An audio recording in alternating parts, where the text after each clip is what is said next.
Another week goes by, and now we're in the thick of the season. What's going on? NECC action in Rocket League. My name is Novanza, but as always, I'm not alone. I'm being joined by the living legend himself, Nuclear. Mid-season form for these teams. What are you expecting on the docket today? Oh man, we have an exciting match coming up today. We got King's College Red up against the St. Clair Saints. Actually, funny enough, I was at a conference event earlier this past weekend in New York, and I watched King's College compete on the Rocket League stage. Wasn't able to cast, but I was in the crowd taking a peek, doing exceptionally well as well. Both of these records, a little bit of a toss-up as well, Novanta. King's College coming in with a 1-3 record, St. Clair holding it down with a 3-3 record. So looking at just logistics, it's looking like St. Clair has the upper hand coming into this match. Well, we got to get right into it. It's a best of five, as most games are in NECC. It's 5 minutes on the clock, 5 different rounds at maximum, the three at minimum. And it starts right now. King's College in the blue side, St. Clair in the hyper highlighter yellow. They're underway. Beautiful. We are going to see on the blue side Fusion trying to get a full easy first goal on St. Clair, not allowing that passing to mid. King's College keeping this dominance up early. Well, here's the idea, man. There's always that something out here in that first game, and everyone talks about that. Casters make a lot of hay about that, what that means. But, sometimes not scoring out the game can be a good thing because it kind of puts your defense on a weird situation of what they have planned to attack. And as I say that could have been our first score, but that's cleared away.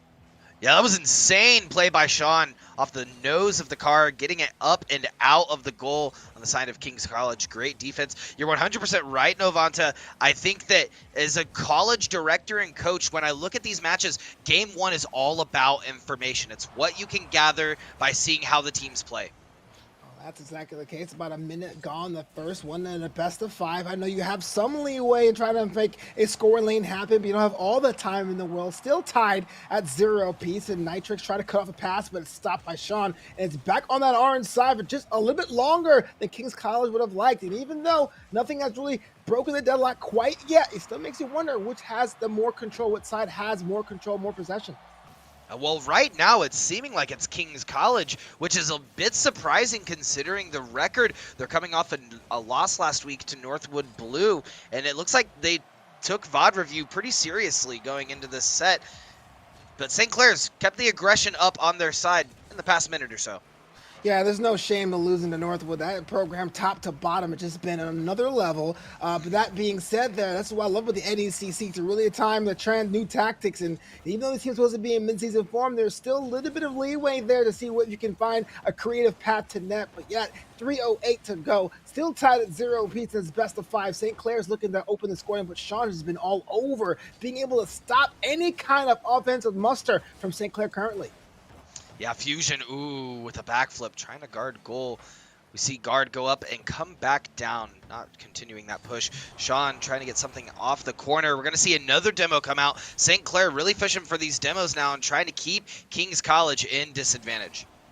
Well, that's what you have to do, pin down your opponent, and that's what Sean has just been all over the pitch. I'm not sure if it's the best strategy having everyone be the offensive, defensive, and that mid-pitch warden, but it's working out for Sean and company. But we're still tied at 0 apiece, trying to see what will be the first team to break that deadline. We'll be the first team to draw first blood here at the NECC, best of five, and already Spoos has a ball in hand, but a little bit too loose there, knocked back by Nitrix, and maybe Nitrix had a shot on lane, but again, Sean is wherever you think he's not going to be to stop that attack. I would say loose is a great adjective for what we're seeing. These passing plays are not as tight as what you'd like to see to get these scores. They're getting up to the goal, but they're not really finishing it out. And I think the first team that's able to tighten that up is going to come out on top in this game one. This is why records don't really tell the whole story. King's College has 2 games in hand, and on some level, you think pretty much a bit of comfort because they can be able to take their time and play their games up later. But at the same time, you have a record that's 1-3 with 2 games in hand. You didn't want to be a bit of a self-fulfilling prophecy by dropping games. I think that's really the real story here behind this tie so far. 90 seconds to go, the witching hour here in game one, and we still have yet to see a team score. Yeah, insane. And I think both these teams are doing a great job of just warming up so far in this first game. And like I said, making these passing plays a little tight, keeping that mental up, and ensuring that you're playing with intention is going to be everything going into the set. And it seems like the defense coming out on both sides has been terrific so far, and that's why we've seen a 0-0 score line with 1 minute left. Let me ask you this, Nuclear. You are in that esports world. You are locked in, and unlike me, you're not trash at video games. You may have plans of scoring early, but if it doesn't happen, does frustration get to set in, or do you try to keep yourself calm on the pitch? Especially in game one, you just keep yourself calm. Even if you get a blowout game one and you get 8-0'd or just don't score a goal at all, you have information. That's what game one is all about. Both these teams going for information, just like Sean going for a shot on goal. It's going to get knocked out. St. Clair now in possession, pushing it, and it's just narrowly off goal. Spoons passing it back to Fusion. Fusion will take the opportunity and score for St. Clair. For a second there, I thought it was going to be a total Spoons goal, but it was just right of goal, but picked up by Fusion, and that's where you need a secondary option on the left or right flank to really be your own insurance policy. And now, late into game one, St. Clair has the advantage. I know they're looking for doubles, because the thing about Rocket League, man, goals tend to come in bunches. Oh, you're absolutely right. So do you think that they'll be able to keep the momentum here? Well, I think they have the speed part down. Now it's just about the accuracy. That could have been another opportunity for them, but it's a bit overzealous on that attack. And then maybe the end of this one, barring something miraculous from King's College. Ooh, passing it back as well. King's College needs to get the ball up. They need to get it across field. Nitrix going for another goal, but St. Clair will take that game 1-0 fashion. And man, only one goal in the entirety of the first game, but a myriad of saves coming out from both sides. I believe we saw 8 on the side of King's College and 6 on the side of St. Clair. A lot of shots on goal, just like you said. They got to line up those shots before they take them.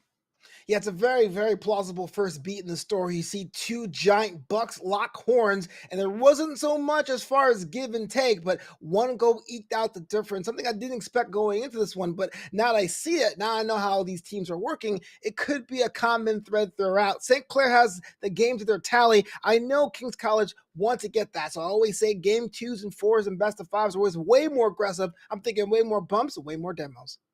Yeah, I would 100% agree. I mean, St. Clair, even in this first game, was bumping and demoing King's College the entire time, keeping them on their toes. And that may have what actually set them a little bit into disadvantage. But King's College has to keep up the momentum. They have to keep up that mental going into this game, too, if they're going to want to even up the scoreline.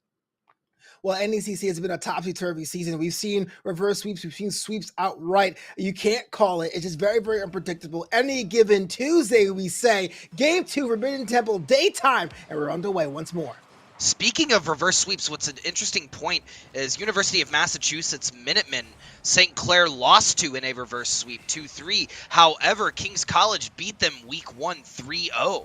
So you're right. The volatility of these teams, it seems to be pretty high.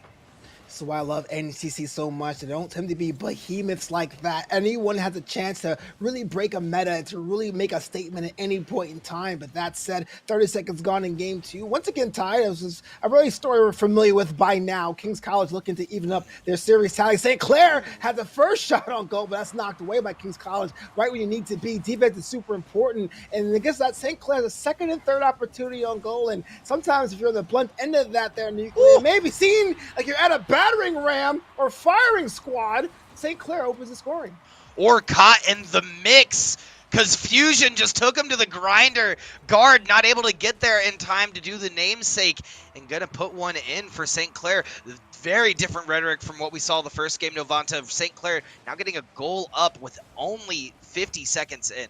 Hey, when I say goals come in bunches, I'm just kidding. Just put over different periods here. St. Clair, the only team to score thus far in this, and I've been saying this, especially in this season, we see so many runs with these teams, how a team would come out and score 4 or 5 goals and then go absolutely dry the next one. And I always say wins and losses are part of the game, but you got to score at least 1 per game to say, hey, look, we know what we're doing. We know we're doing correctly. King's College has a bit of pressure. I can feel it from them now to really get that first goal, that first scoring option past that line for them. And even though we're approaching a minute and a half here, it's only 1 goal separating the two sides.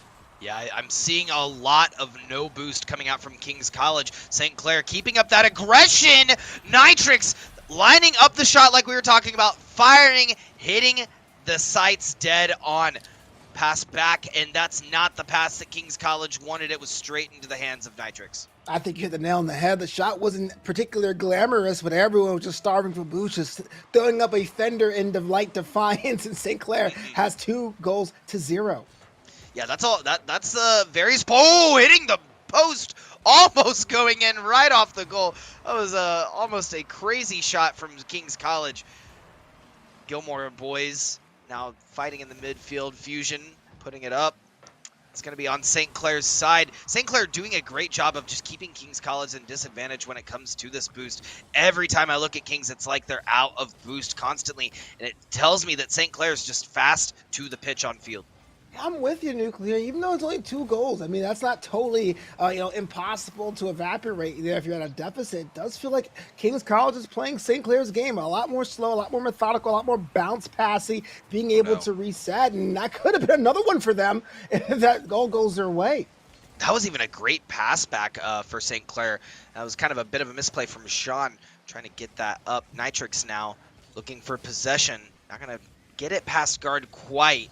Gonna fight a little bit, and this is just an all-out brawl between these two teams. They are fighting for this ball like it's nothing else. Spoods going for a save, but Fusion gonna get another score on the line for St. Clair. Well, there was a shot there by Spoods that I thought was going to be passed to the opposition, but Fusion goes, I got you, homie. Talk about insurance policies. That's what your teammate and you are in sync. 3 goals scored, 3 goals unanswered. Exactly, diversifying your interests. He said, I could pass to Spoods or I could shoot, and left King's College a little bit having to take off the crown and scratch the head a tad.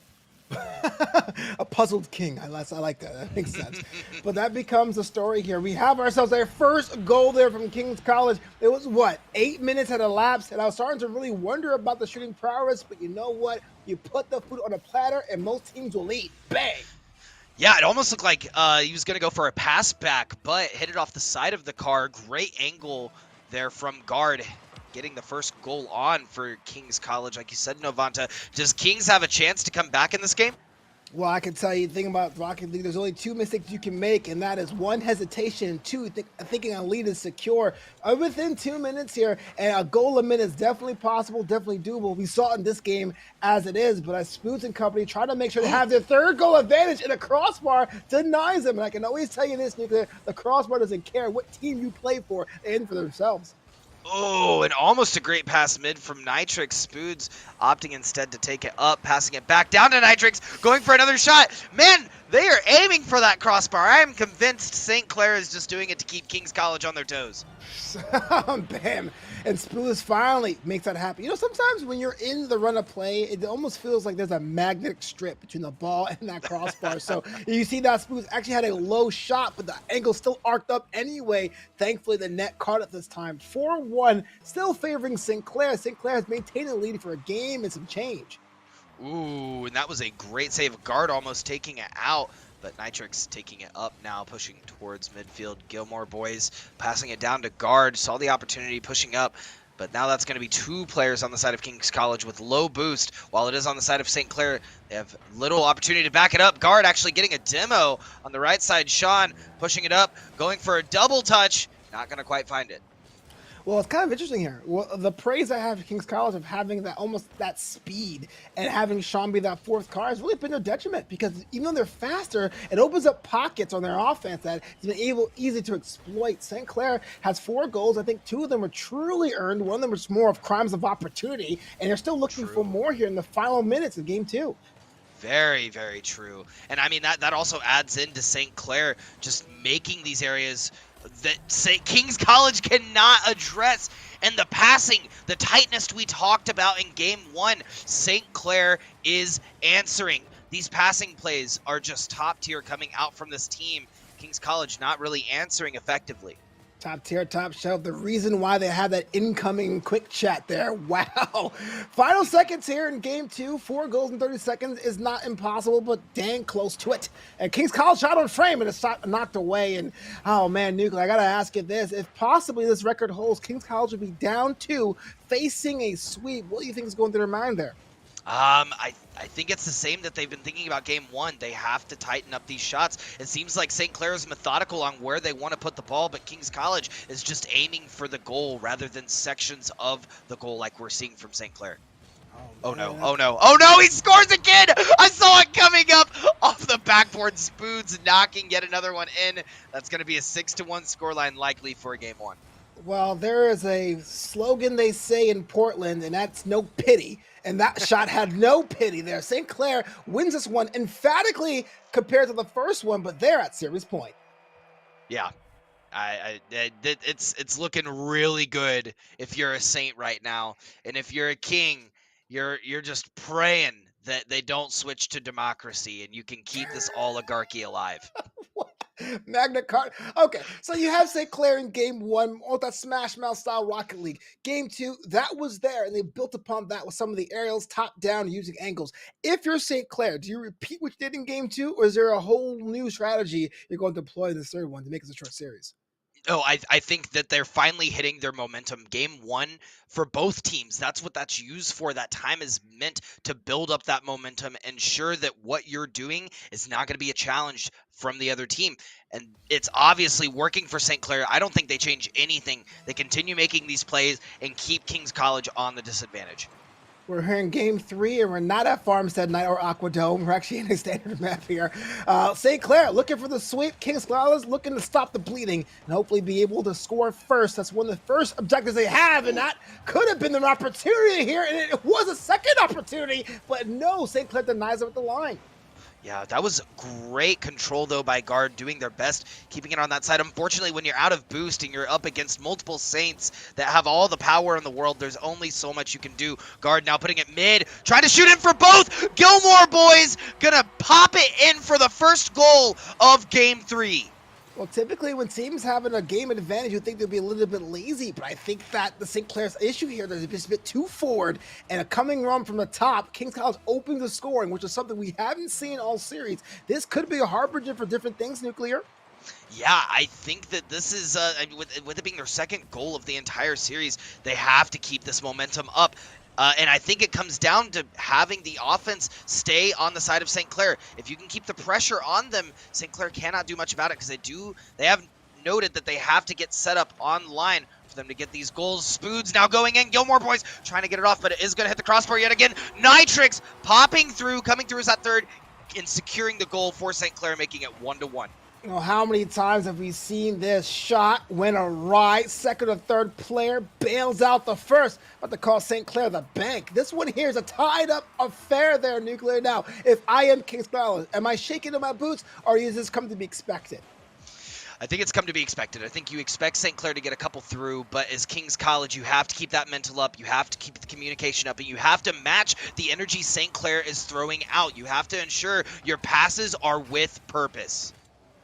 Purpose here, and I like the fact there's a little bit of the lack of pleasantries. 2 games have gone. Everyone says, I am tired of dancing around that ball. We're going right forward. Gilmore boys is passing this up the field, and I wonder which will be more creative. I'm a big fan, and let me know if you agree or disagree there, Nuclear, about having multiple ideas, multiple strats, multiple pitches in baseball as a little bit of an analogy, and Spoons open the scoring with a different kind of goal. This is my point. Having a different kind of goal scoring tactic was really faked me out here in the booth. I can only imagine what happened at Kings College worked out for them.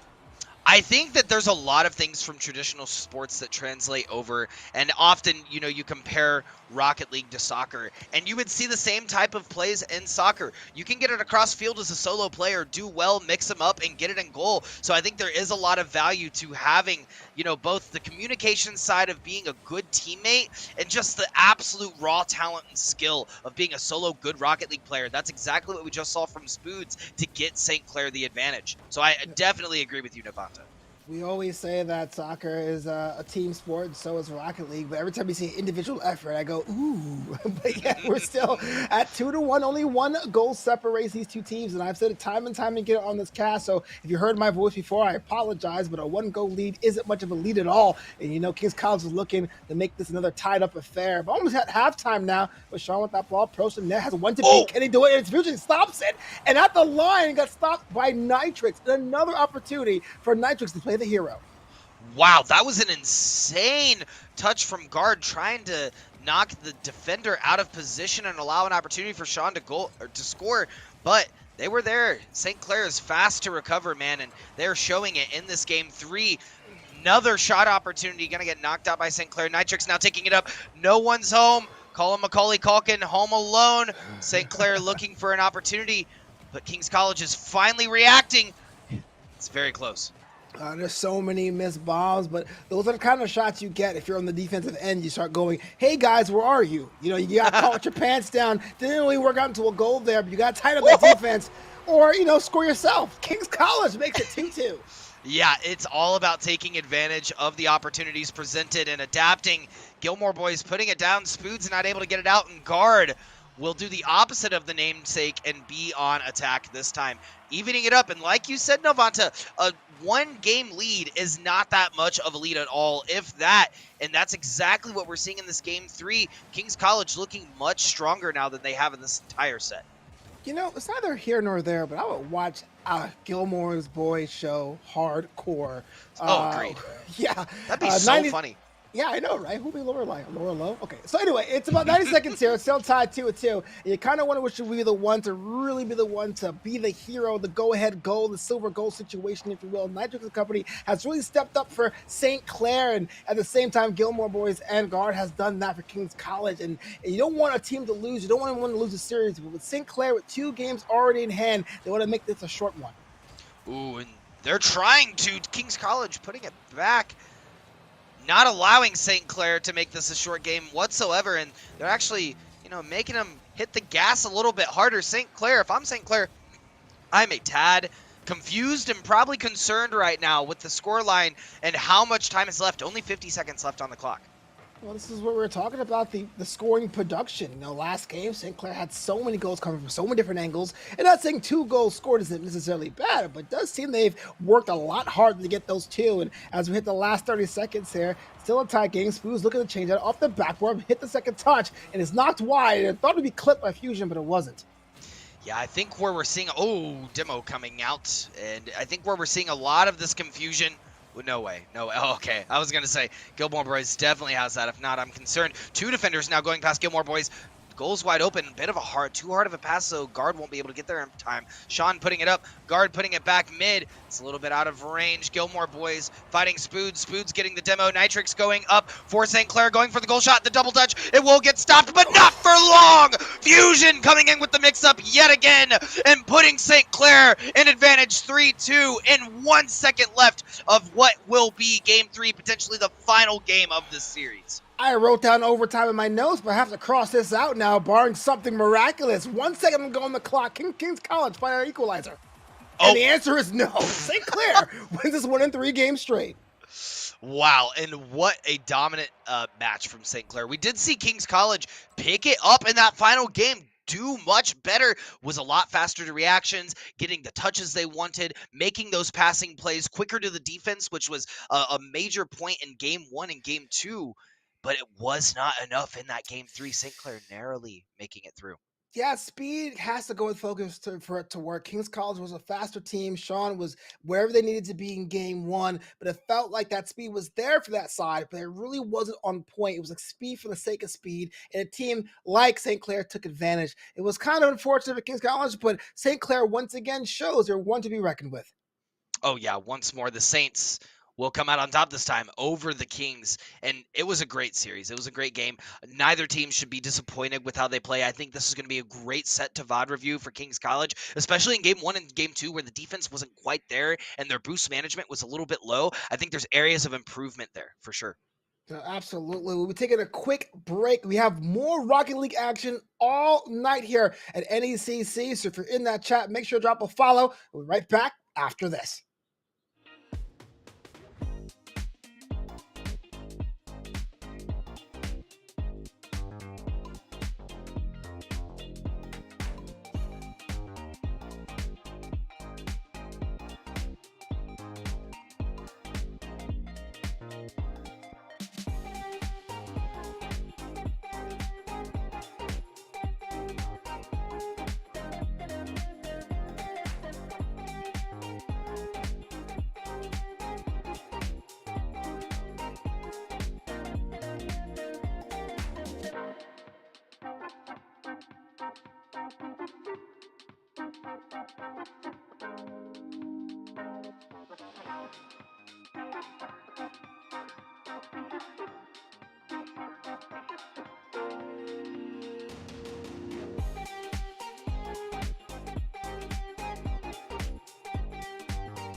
We're back. NECC action. Novanta's back in the booth, but that's not nuclear. This here's the other living legend. Foof, how you doing, good sir? I'm doing amazing, man. I hope you are. I am thrilled to be back in NECC. I'm thrilled to be back in the booth with you and Novanta. Oh my goodness gracious. Do we have a story and a game lined up for us here? I'm talking about teams that both coming off of forfeits 2 weeks ago, and then both of these teams having a 3-1 win last week, and both of these teams are 4-2 looking to get the leg up on each other. It's the Finlandia Lions, it's the Hawking College Hawks, and it is Navigators White Rocket League. Yeah, Navigators White has quickly become one of the more contentious divisions. Look at the lineups here for Finlandia first. We have ourselves a team ready to go out there. As we get the lineups loaded here on the screen, you can see who's going to be on the field tonight. Ooh. Gilmore, Chino Dorito, and Baby Back Rebs. Pretty much all around the horn, 2 juniors and a freshman, a mix of experience and fresh blood. I love their logo. I didn't know what to expect when thinking of logo as I was doing my prep today, but that clean. Just stands out. It is clean, it's beautiful, and hopefully Gilly, Chino Dorito, and Baby Back Ribs can show out for it. But then you look at the side of Hawking College, the Hawks bringing in a trio of their own. I believe it's going to be Sergeant Cyver. You have Grim Joe, and then Knight O'Grand. So that's 2 freshmen and a sophomore, the youngins coming in for the Hawks. Another clean logo. Oh, we're hitting pay dirt there, Foof, but that's besides the point. You can expect 2 different styles of Rocket League here. I like Finlandia's stuff before. They have some issues about the back third, but now's the chance to show that up. Mid-season form, everything has to be locked in there. Do you have any kind of position before we get started? Oh, I can't because, when I look at them, they're literally the same for the last 2 weeks. I mean, it's going to be splitting hairs. It's going to be seeing who brings their A game and who is able to step up. And I think game number 1, I'm looking the wrong way. You're that way. I'm used to looking this way. It's up to, whichever squad steps out first. And I'm excited. You think of the experience when you decided with 2 juniors, but, age isn't really that huge of a thing in Rocket League. Well, time for talk is over. It's going to be a best of 5 right now in that Navigators White division. If you're watching there on that NECC Twitch, drop a prediction. What do you think is going to win this one? We want to see all of that hype. Foof is going to be in the booth. Novata's in the booth. We're all here live, and that's where everyone gets started. I just want to say this. I want one demo, just really one big one. One singular? One in the first 10 seconds. Just have us a little dominant. You know what I'm saying? That would be wild. Sure we know exactly what we're looking for because, again, we're so jaded, us casters. That first game, being that little bit of respect and that dignity. No, put that out the window. That last series we saw, there were 2 Kings College and St. Clair. They threw it out the window. I want more of that. Get to the point and have ourselves a lot of open scoring opportunities. Well, Novanta, I live in the South, so I have to protect my windows because hurricanes will attack them. So, I don't want to throw anything out the window too heavily. But, the big thing that I would be horrified of, if I see a demo within 10 seconds, I mean, either someone is way out of position or you are just hunting for that, and it is an awkward start. And Novanta, as a caster, as a ward with my heart, we use that first 10, 15 seconds to build a storyline, not watch people explode. Boom, boom, boom, boom, boom. Because 5 minutes esports starts right now. And we have ourselves a little bit of our first goal attempt over the crossbar. Yep, over the crossbar, and unfortunately make it 10 seconds without a demolition for you. So we'll have to check that bingo off later. As you have Finlandia in the blue, Hawking in the yellow. The Hawks versus the Lions here. The Lions on a little bit defensive side right now. And that was all 3 cars. Teamwork makes the dream work and eventually got the clear out. But Hawking still on the attack. Grim 50 there beautifully by Baby Back. And that's going to be another one coming off the nose. That Octane Cheeto stuck awkwardly. A shot coming on, but it's going to sneak past that one. Well, Hawking makes this a quick opportunity here. A little bit of a rattle, ping-pong action, being able to collect it off an awkward angle to bring it home. Looks like Hawking is ready to play because that was a lot more difficult than let on. Now, Novanta, I have a very important question. What is the correct ratio to razzle and dazzle?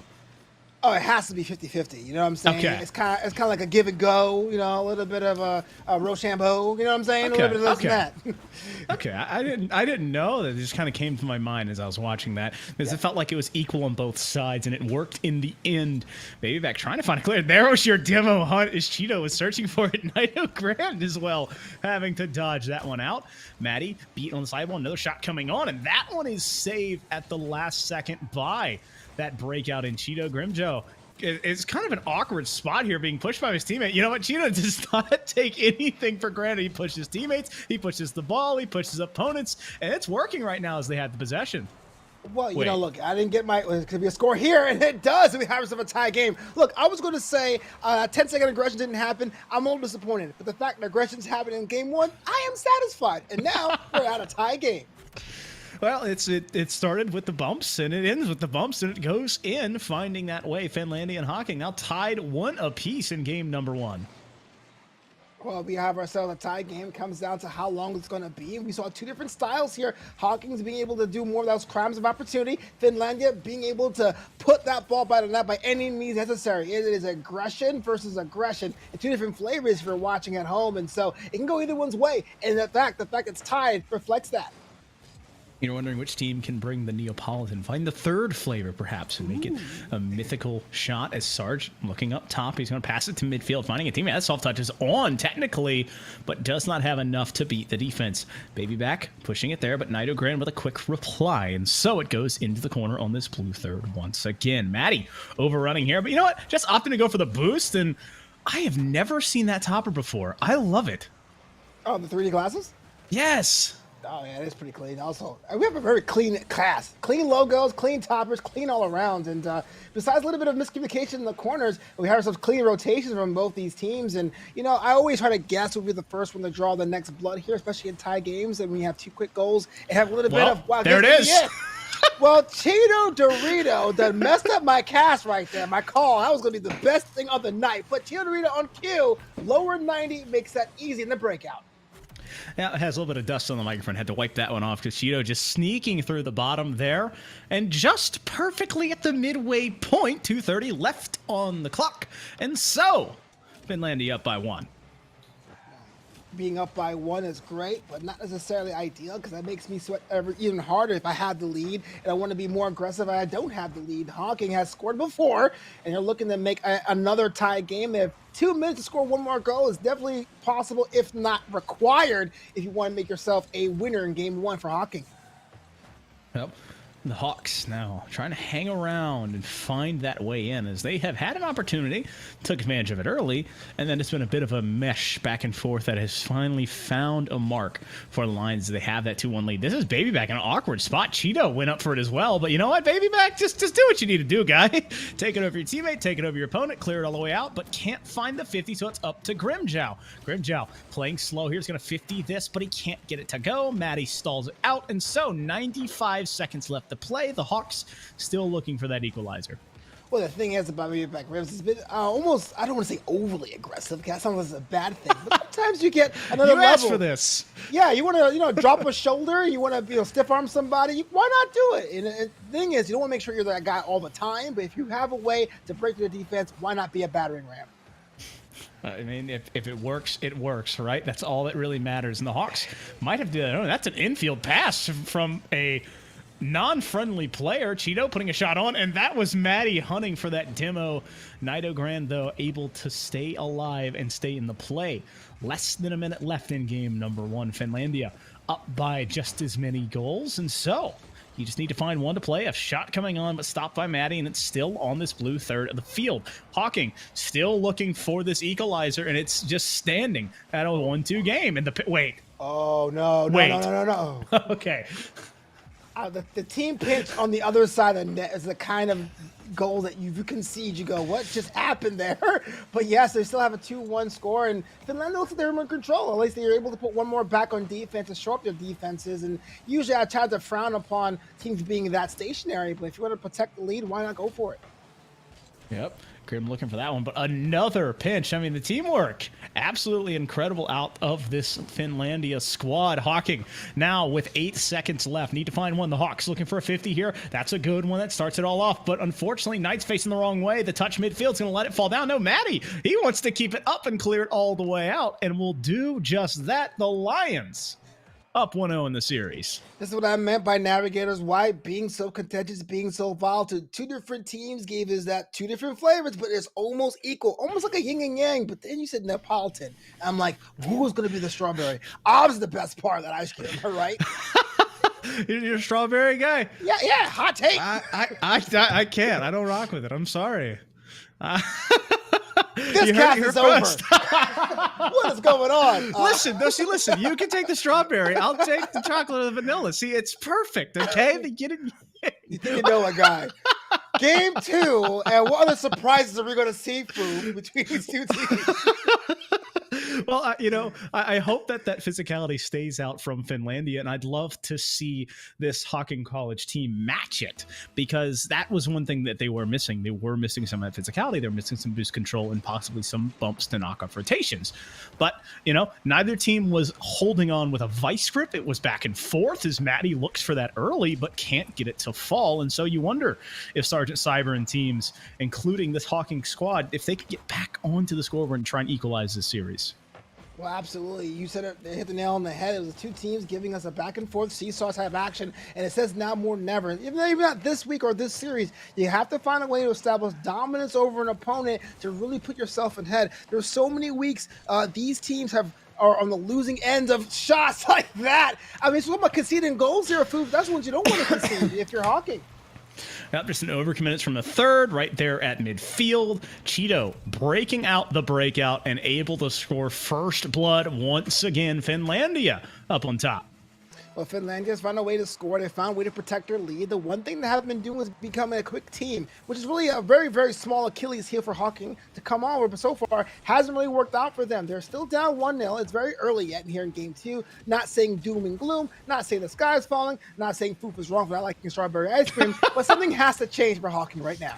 Well, I hope that they can get something going, but only being down 1, it never feels horrible. Like you said, the sky's not falling, but right. You want to have some kind of equal footing. You want to have something to hold on to, be it a save, be it a clear, be it a miss from Finlandia. Chaos is opportunity, Novanta, and maybe they can take advantage of it. Losing possession there at midfield, Maddie sends it, but now Grim Joe trying to find a teammate, but Baby Back is there. So trading of possessions back and forth, touch. Joe waiting here on the side while they're past midfield. That's going to be behind the defense, but there is no real pressure. No, okay, the Hawks come from their own side. Well, this was a shot there that I thought would have been swatted away, but even though a fender got on it, it just wasn't enough. Medic tried as they might, just redirected it back into net. Still an unfortunate exchange, but those count as well. We're tied once more. There was just felt like a lack of presence here from this Hawks team, but they just made up for it somehow at midfield to make a touch. There's another one going towards the net, but not on. Maddie, slow and steady here over another one. He's got to find another touch to push it midfield, but instead it rolls back off the 50, continuing to allow it to go away from this Hawks corner. Back again, though, as they're waiting from Grim Joe's perspective. Knight trying to clear it as well. Baby Back can't get it to go, and so awkward here from this Lions team. Cyber, just a big clear down that side wall. And so both teams, I feel like, are just trading possessions. Is Cyber given an opportunity? He wants to find a double and does? So here's what broke down for Finlandia. Because they did not first go really stunned them. It was kind of like, what just happened? We thought we were in the right place. We missed it, whipped it, deflected it. When that happens, you get into your head. It doesn't happen often, but when you do that, you see the rotation slow down a bit. Felt like Finlandia was in quicksand, and Hawking took advantage. Gotta be careful, though, if you are Hawking, because yes, it's the first lead you've had, but you don't want to hop out and play ahead of yourself. You need to continue playing what you need to do. A back pass attempt. Now it's back up to the 2-1-2. Another pass attempt here for Grim, understanding he does not have the control to chase it. As now, back on the side wall. Another touch coming through. This one at midfield. Knight pulling the trigger. That one's going to roll dangerously close. Maddie has to clear it out and stop that second shot. Cheeto Dorito. Now, midfield opportunity. He's going to pinch it off of his opponent, so it's up to Bayback in a 1v1. A flick, but it goes far left.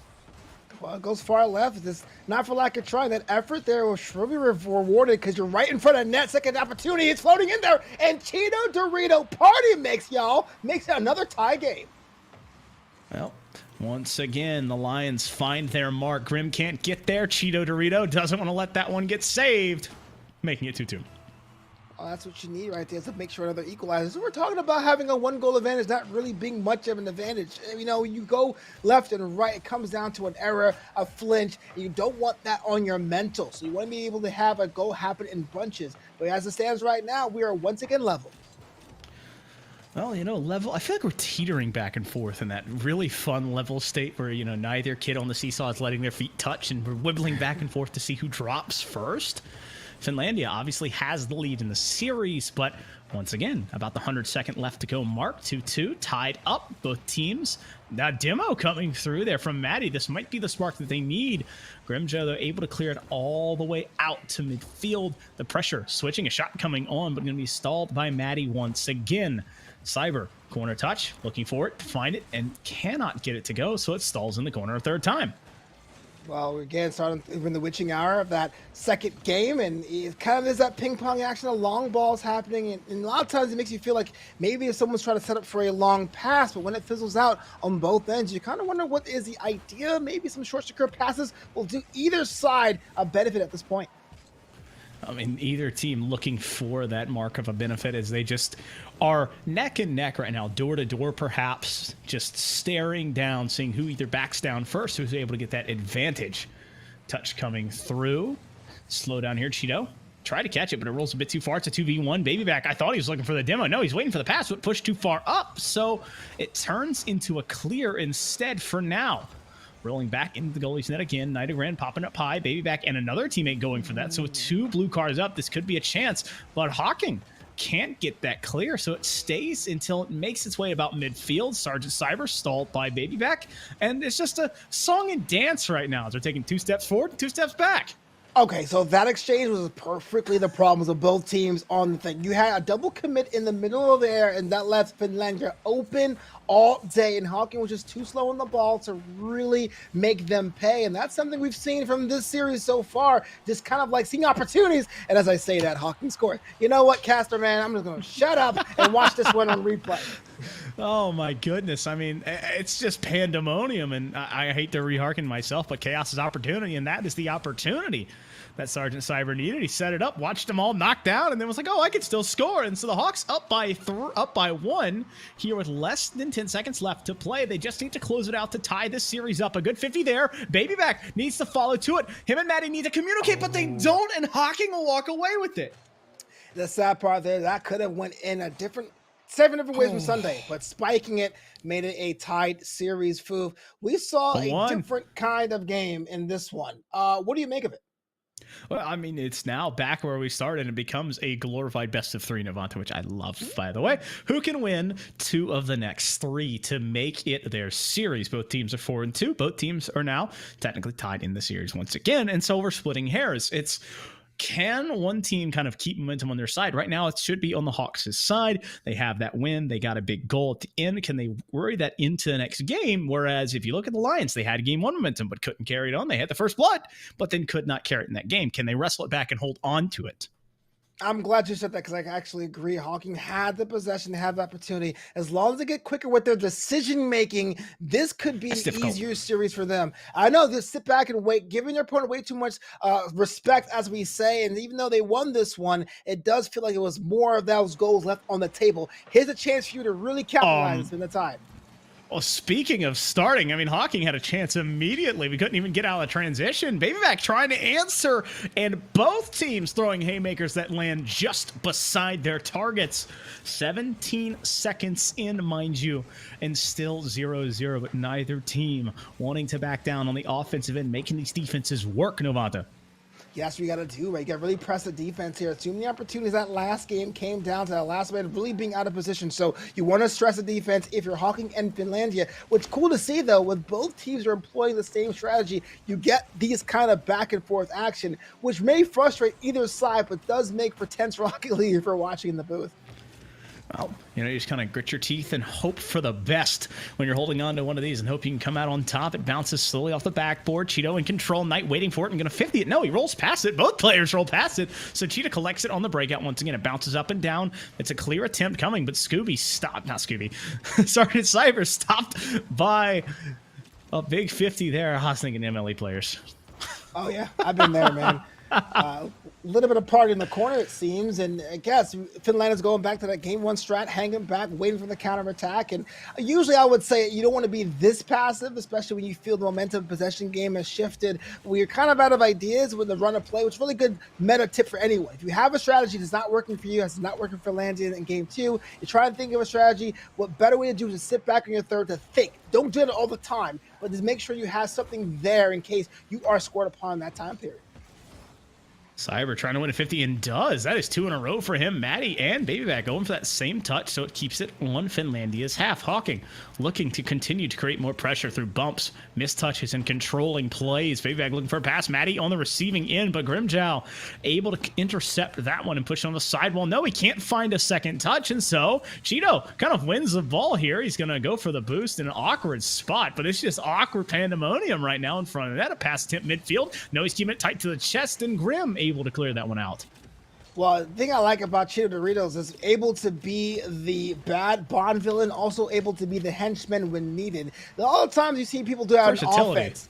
Yeah, it's a versatility in that. As people do that on offense, but you're able to do that on defense to really poke the ball loose is something that really is invaluable, especially in Navigator's White.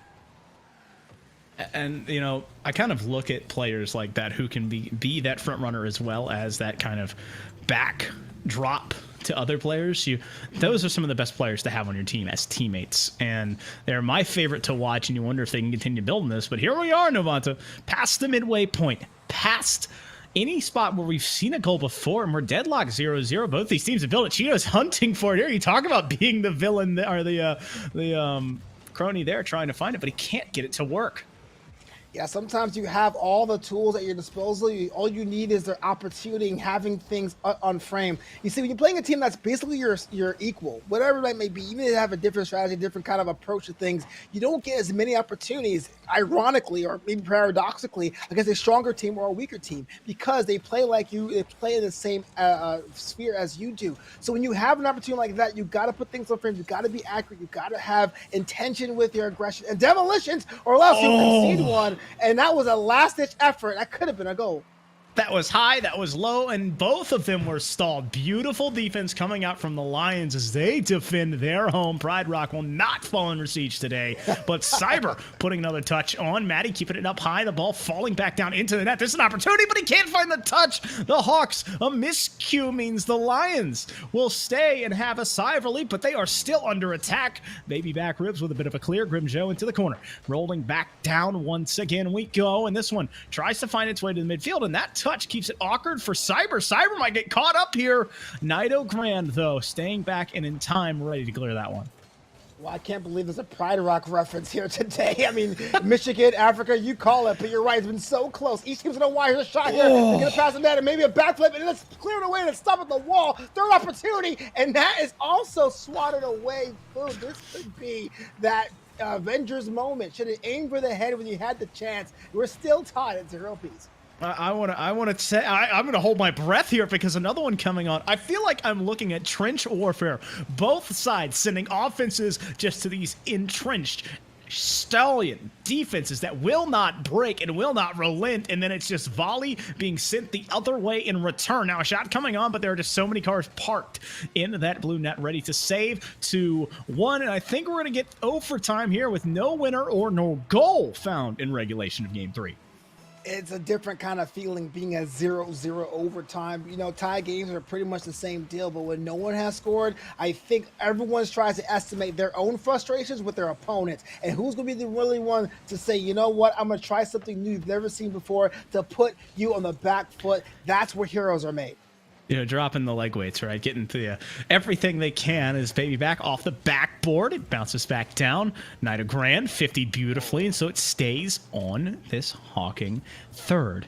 Grimjow over one, but there are two players that rotated back quickly. The 50s stand tall, and so it stops at midfield. Baby back pushing it off the ceiling, trying to find Maddie. Maddie into the corner. It bounces back out, and so ready for Cyber to return, possibly look for a clear. Baby back in a 1v1. Grimjow keeps it up. They need to find a second touch and do, but that one stalls it for now. Nido Grand needing to do a lot of work here. That's able to do just enough. Actually sneaks it past, and so just keeping the pressure on to give his teammates time for boost. What coulda, woulda, shoulda, had that ball not hit the ceiling, it'll be a different story. But the story right now is still a minute gone in this overtime period, and we're still tied at 0 apiece. And I cannot call who is the aggressor here, because every time I say it looks like it's Hawking, then it just gets knocked away by Finlandia. Finlandia just staying just, I don't want to say patient, but just calm and collected. And you look at the Hawks, who just they've kind of found a second life on the offensive end. They looked a little bit timid in game 1, came alive in game 2, and, came out firing in this one within 3 seconds. And so they find more touches, they find more pressures, they find more shots, they find another opportunity, but the defense will not break. It is truly a war of attrition to see who falls first. The best way to describe this is definitely war of attrition, because really, it really comes down to that hitting blows. We go wide. We've tried off the wall. We tried the lip. We've tried aerials. We tried whiffing tactically. Where are the demos? And nothing. Yeah, we tried. Yeah, exactly. And nothing has broke through yet. And it kind of makes you wonder, what do I have to do? What do I have to employ? What DLC do I have to download in the run of game to give me some kind of advantage? Pay for the gold DLC, right? Yeah, exactly. Well, I don't think Epic or Sound is going to be taking that one. A shot. No, it touches the tires and goes up. That was the golden opportunity that the Hawks were looking for, and it slipped through their talons. Now, looking the other way as Alliance at 50, stalling it there. Nido Grand into the corner, and it bounces towards his goalie box. A shot coming on, but he can't get it past the defenders. 3 blue cars poised to try and make a counterattack, but Cyber is there to stop that oncoming advance. Half a game has elapsed in overtime. Neither side looking to make that mistake, but to sell credit to Finland, they're a bit more aggressive here now. I really think they want to make sure this gets tied up to give themselves a bit of an advantage. That Series Tally is rolling back, but it hits the left post. Just that angle I had on it, I was so worried. Because as you get deeper and deeper into overtime games, Novanta, you really will watch rotations. They'll tighten up for the first about 90, 95 seconds, and then they just completely will evaporate for another 100, 190 seconds or so. And so it's who can find these mechanical miscues, who can get a one-on-one to a one-on-two play that opens up the door for that net. And that was the one there, but they could not get it to fall. Well, also in overtime periods, you want to watch out for that one player that wants it. Well, there you go. And Hawking finds a way to do it over 3 minutes in overtime. And this could have been knocked aside because the crossbar had a little bit of help, but it was delaying the inevitable. I mean, Nido Grand with a beautiful setup could not find the sealer, but sets up a pass. And you know what? The best passes are always to the back of the net. And he sets up Sergeant Cyber to find that golden goal. And if you saw that, that was Sergeant's 8th shot of the day to make it 1 for 8. What a shooting show we just saw. It came at a good time for Hawking. Usually when a team gets frustrated that overtime period has gone too long, they kind of break down the rotation and tries to do individual effort. And that right there was a risky shot for Hawking to take, but thankfully the idea snapped back in the formation and it was a second scoring option. If not, that could have been sailed the other way. They're at series point now. Let's see if they have something up their sleeves to make sure it's a quick 4-game series for them. Well, they want to do it, but you know this Lions team. They want to find an answer. They want to make it 2-2. They want to stay tied with this team that has had the exact same last 3 weeks as them, record-wise. Hawking 2-1 over Finlandia, and both these teams currently tied in the standings. Who can take this will become that 5-2 person, where the other team will fall down to 4-3. Yeah, you can totally tell that either side, especially Finlandia, wants to make sure they don't drop a game. You said it at the top of this broadcast, Futh. They didn't have the best fortune. Either side did it almost mirror, almost identical. And all things being evil, you know you have an opportunity to win. It's the art of war, I believe. But Finlandia has to get themselves on the board early to establish or reestablish that dominance. Reestablishing dominance will be huge for both of these teams because, it just came out of a true scrum in overtime. And you need to get creative on how you kind of get back into this next game. And game number 4, looking to see if Finlandia can find an answer on the offensive side to break through the scoreless streak. They've now been over, 6-7 minutes now? 8 almost, without a goal. Yeah, I mean, you got to find a way to make that happen. Look, I've said it plenty of times the last 2 weeks. I feel like it has to bear repeating. You can win, you can lose games, but you have to put something on the board. Don't leave it to chance because you can't win games if you don't score at all. I'd be surprised to see a team that won with a 0-0 scoreline. That would be awesome, Unfortunately, legends say that game is still going on, and Psionic servers have not been cut off. Baby Bag looking for a touch, denied by Nido Grand, and so the first 90 seconds have passed. Neither team able to break the ice, and so a bit of a feeling of deja vu from last game. Deja vu, but it seems Hawking is really more brazen to try things pushing up the field. Finlandia has 2 cars back, and that they're back third, looking more of a defensive thing. Again, as this implies, looking for more of a counteract type of offensive formation. But Hawking is not really keen to give it to them. They're going all over they can to really stretch that out. Stretching it out as they push it up the field. Hawks playing slow here, looking for a shot, but he cannot get it to go. Baby back needs to find some control. He's got to be, doesn't have the boost to follow it, so it's immediately volleyed back towards his net. Maddie in the corner, 50 beautifully. That's a shot coming in from this Hawks squad, and it stays on the post. Post reign MVP, and it's still tied here 8 seconds before the midway point. Well, I was a bit surprised. Usually when we have a long, drawn-out scoring period, the goals come in like bunches, like bananas, if you will. But yes, another half game have gone by. Not one score on either side. And even though I sung the praises of Hawkins' aggression, it's Finlandia in the last minute or so that seems to be the aggressor. Yeah, both sides need to find that aggressive streak in them. And you said it. Hawking has been the aggressor. Finlandia is trying to answer that call. It's just, I wonder which team will step up to be that more physical aggressor, because we started to see it in OT. Matty has a pass. He's got the dish there, but he cannot get it to go. Unfortunately, now it's cleared all the way over their heads. If you're a Lions fan, Cheeto Dorito over 1. He has been a striker, had a pair of goals in game 1. Didn't have, I think he had 1 in game 2, but obviously none in game 3. And so looking to see if that breakout can get going again. Well, it's one of those games, one of those series foods where everyone who walks away won't say they had a cleanest game. It's what they call a Pyrrhic victory. Another such win, it will be undone. But still, you're right. There are some room for stars here. Sergeant Cyber has been very good. Cheeto Dorito, a little bit of the scoring boost to your point earlier as well. And there are some moments of brilliance, some flashes of brilliance. But it really comes down to who's able to do it late in the series when mental is theoretically at its lowest. You know what? Both these teams have not had the correct razzle-dazzle ratio, and that's what we're missing, honestly. To get the 50-50 back. As that ball falls back down, baby back, trying to find an awkward positioning here. No way this works. Okay. Cheeto credited for the shot, but he kept it too low and could not get it to go. You see three blue cars poised there, but can't get it to fall. So 60 seconds remain in game number 4, and we are still tied 0-0. We're still tied 0-0 with 50 seconds to go. Hawking with 2 wins, especially with late scores, are the aggressive. I kind of wonder why Finlandia is now being a bit too patient. Before I was giving them props for doing that, but now's the time to try to strike. You really got to upset the apple cart, put Hawking on that back heel, put them in there third, make them miss. Maybe opportunity, and no, clicked away. That is another save coming out on the back end, and now it's going the opposite way. 1v1, Maddie, the last man back. This last Bastion stood up now, but a shot coming on. That's going to be near post, and Knight O'Grand trying to put nails in the coffin.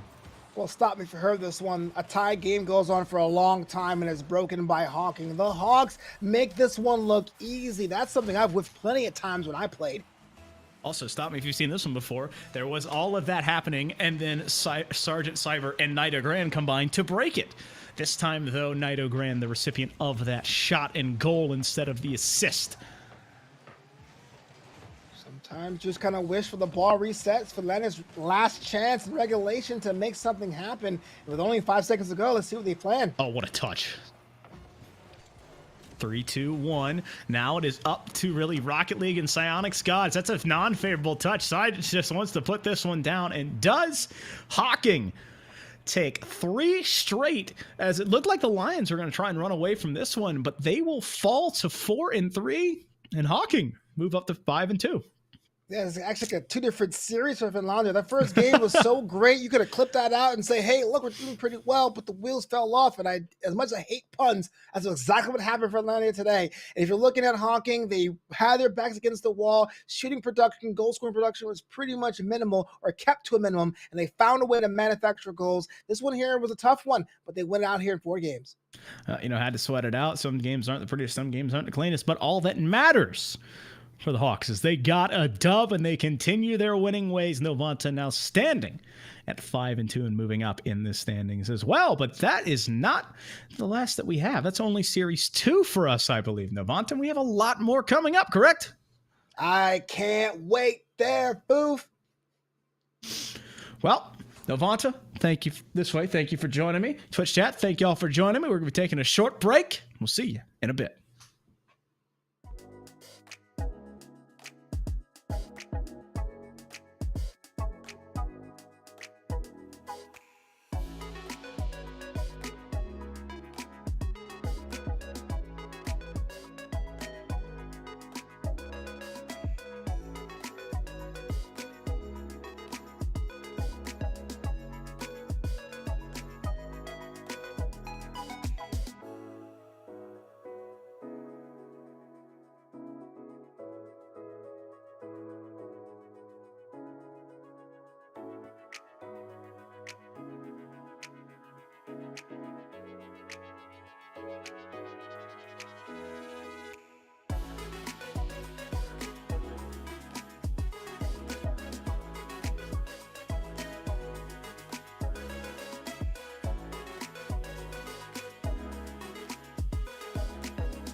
Well, hello there, and welcome to some NECC Rocket League. Once again, I am your hairless host, Captain at Soka, joined in the booth by none other than the fluffiest Foof. Foof, how are you?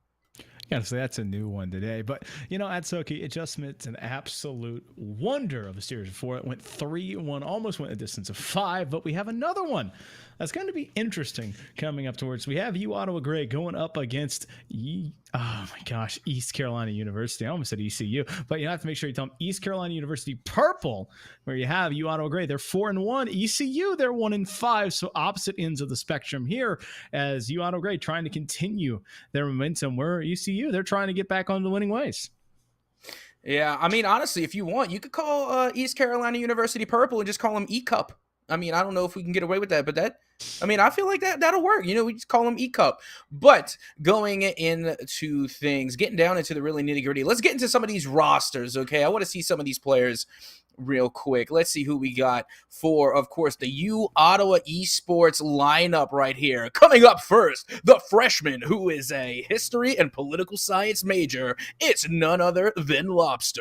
In the number 2 spot, majoring in communications, minor business management, it's KR. And last but not least, it's Miss Delicious, who is a software engineering senior. I gotta say, Miss Delicious names always gives me a little bit of a hiccup every time I see it. But Ottawa bringing in a very varying squad, 2 youngins and an old head there. So hopefully see some good things come out. But then we flip the script. We look at this ECU squad. The Pirates bringing in their own trio. I gotta say, I always love their logos. But you have, Mick Mo. The TNT you talked about it always throws me off. And then you have 10 Easy, and then finally Chillin'. And, again, old heads in the senior and junior, but then a sophomore, a little bit of youngness there coming in the end. Absolutely. I mean, we're kind of spreading the spectrum a little bit. The only thing you're missing is a freshman. But if we're going, from last to first, then you got your senior, your junior, your sophomore. So yeah, good little lineup they got over there coming from the ECU. I'm sorry. Yeah, the ECU. I can remember E-Cup. No, because I was gonna say E-Cup. No, but. So yeah, that's what I was going with. I was gonna say E-Cup, but then I was like, oh, should I say Eastern Carolina University Purple? Yeah, it's just in the East. That's all that is. But regardless, we're gonna be getting things underway soon. But Foof, going into this one, where do you think this one is gonna fall? I mean, I know already off the top of our heads, we're thinking Ottawa Gray, they have the better record. They're sitting at 4-1, whereas E-Cup, they're gonna be sitting at 1-5. What do you think? You can't ask for my opinion and then put that in there when I was gonna try and use that. I mean, that's just the simple thing. Ottawa's got the winning record. They have almost as many wins as ECU has losses right now, so it's up to them. The ball's gonna be really much in their court. Chili trying to start here, and this is gonna be a quick one here for ECU Purple. 10 Easy, making it look a little bit too easy. Absolutely. I mean, coming right in off the gate, it's going to be E-Cup getting on the board first off of the kickoff with an absolute banger going off the backboard, only to leave that one to follow up from their teammate. And what a shot it was already. It is 1-0 in favor of ECU. Yeah, 1-0. Looks like the overlay is a little bit borked, so we'll try and keep you in tabs as much as we can. But yes, currently 1-0 for ECU, and the clock is moving, I promise, really. It's now a touch coming on. KR in control and puts that one on and then ties it up. Well, how about that? Easy come, easy go. You get the 1-goal lead, you get it pretty quickly off the kickoff, and then come right around, and guess what? Now we're all back even, tied at 1, thanks to KR, and now Ottawa Gray is back in the fight. Locked back up, only 21 seconds off, and both teams have already found pay dirt. So this is kind of probably a change of pace for both these squads, or at least ECU, as they are probably not the usual aggressors, but out here getting first blood, trying to get some control, and trying to be more aggressive than they might usually be, trying to break off of their half a pass attempt that's going to make it to the backboard. It snuck past Miss Delicious. It's an opportunity, but opportunity immediately turned away as Miss Delicious playing slow and in control. Yeah, you see me, I'm not familiar with either of these teams, so I don't know what their play style is. I'm seeing everything unfold for the first time. So it's going to be interesting to see, as the series goes on, what type of play styles that these two teams kind of fall into. Because right now, they're looking like polar opposites, nearly fire and ice on the field, the way these two teams operate. KR trying to find something here, but snuffed out immediately. Shot attempt coming on there.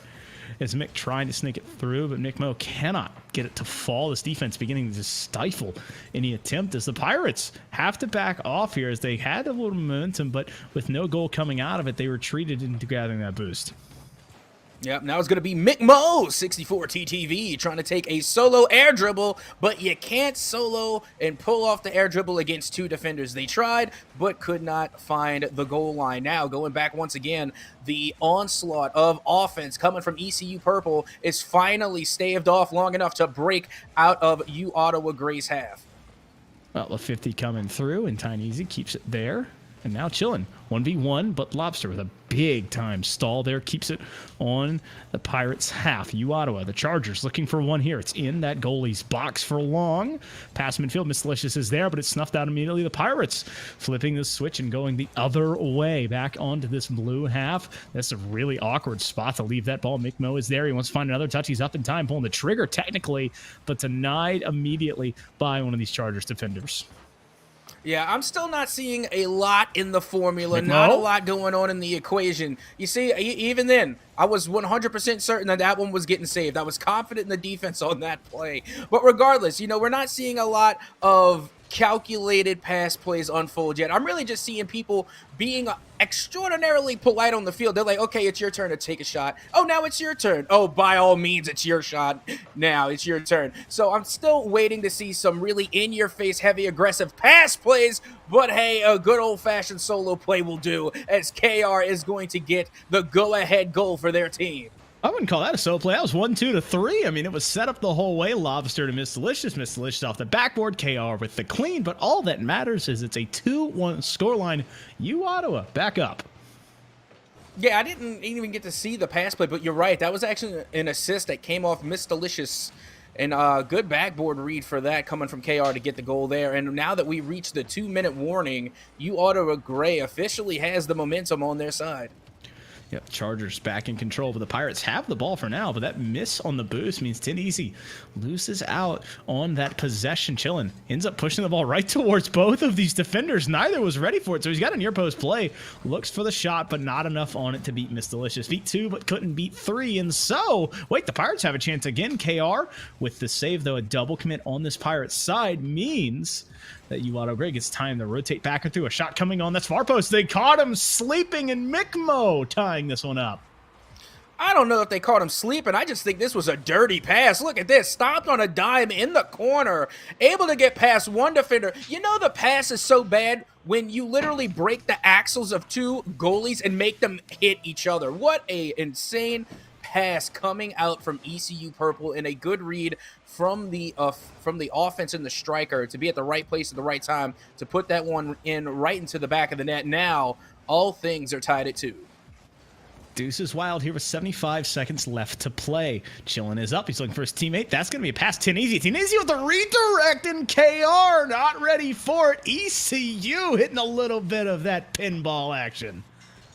Yeah, we're talking about pass plays. You can't get much better than that. That was an absolute line drive from start to finish. Textbook redirect. And, of course, Tin Easy making it look easy. Been holding on to that one. And now, with ECU Purple up 1 goal with only 1 minute remaining, this game is even more intense. This is exactly what Pirate fans have been waiting for, whereas the Chargers, they're supposed to come in and put this game on their own, and they have fallen behind now. As it's up to KR. He's got that goal. He's trying to find more. Pass midfield attempt. Lobster is there, but he's a bit too far away.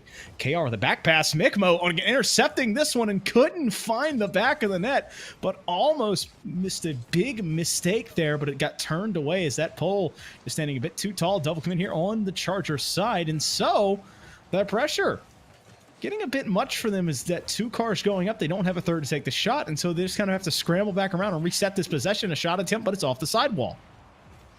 Now you see things are starting to fall into place here. Now I'm starting to be able to recognize a little bit of the rotations and some type of play styles starting to develop from ECU Purple and U Ottawa Gray. And right now, like you've even mentioned, we've seen one too many double commits coming from U Ottawa, and it might cost them dearly as there's only 3 seconds left on the clock. And now Chillin just putting that one down into the dirt as Tin Easy will come up from behind, but the ball is still live. KR trying to dribble it the whole distance. Will get past one defender, but not past 2. The ball will hit the dirt to make it hurt as ECU Purple is going to take game number 1. Yeah, the Pirates able to withstand that furious comeback attempt. UAuto Gray, they did a lot of good, but at the end of the day, it was the passing plays that came out for ECU Purple, and they're doing what they needed to do at Soka. It just took them 5 games to kind of get back on. Yeah, hey, Or 5 regardless series. though, 5 games, 5 series, the only one that matters right now. That's the one that matters. And so far, so good for the Pirates. But with that being said, it was a 1-goal victory. You know, we was able to see a good bit coming out, of course, from the opposition when we're looking at, you know, the amount of saves and the amount of shots that were coming through. But we just didn't see them really formulate a lot of good offense coming from UAuto or Gray. You know, it was, again, that polite kind of shootout where they're just taking turns individually, not really incorporating a lot of each other in the midfield. And honestly, ECU Purple was just getting the pass plays done where UAuto simply was not. Well, it's just going to be coming out to make those passes continuing to stick as KR reading this one well, intercepting it. He's going for a backboard play himself, but cannot get it to fall. Lobster, slow and steady here. Double commit there if you're not careful. Pass attempt, Miss Delicious looking for that back in the net, but 10 easy keeps it out. So, into the goalie's box once again we go. KR keeping it just around this place, and so Pirates have been stifled in their own third for most of the first 30 seconds of this game. Another one coming on. It's going to be off the backward. Miss Delicious looking for a double tap, and he pushes it back down. And the clear comes out from Chillin, but still locked in this orange third as the 45 seconds now, almost an entire minute until we have broken through. Yeah, but I'm starting to like the way that this game is developing a lot better than game number 1. Because game number 1, it seemed like a lot of people were hesitant. You know, they were a little bit scared to make high-risk, high-reward plays. But now we're starting to see the nitty-gritty. Players are getting in each other's faces. They have an idea of how each other plays. And now we're starting to see some more plays kind of develop. As now we saw that pass play coming out of the corner, all for naught, as it is off target. Now, once again, going all the way to the other side of the pitch. Lobster looking to get the read, but no, it's too far and too wide, and the ball will find its way back into UAuto territory. Back into that blue territory, and so it's been a trade of possession times, really, as it was ECU under siege, and now it's been UAuto Gray under siege for a little bit. The Chargers breaking there, having a chance to go, but the demo stopping that at that push. Chillin, looking for a play out the backboard. It's going to bounce there. KR keeping it in that dangerous position for a bit longer than they wanted, but it's cleared out. And so, 120 seconds now off of this clock. Neither team with a goal, both searching for their first and trying to break the ice here in game 2. Absolutely, and you would think that they would if you think they would have done enough ice breaking in game number 1, but no, it's still the feeling out process. It feels like here in game number 2 is now we're seeing some back passes come out from UAuto Gray as Miss Delicious tries to get past one defender, but will get bumped for their efforts. The follow-up shot from Chillin, and the ball will be Chillin in the back of the net there. ECU Purple now taking the lead 1-0. Well, once again, a familiar spot where the Pirates see an opportunity, they pull the trigger, and the Carolinians able to step out in front, the Pirates on top.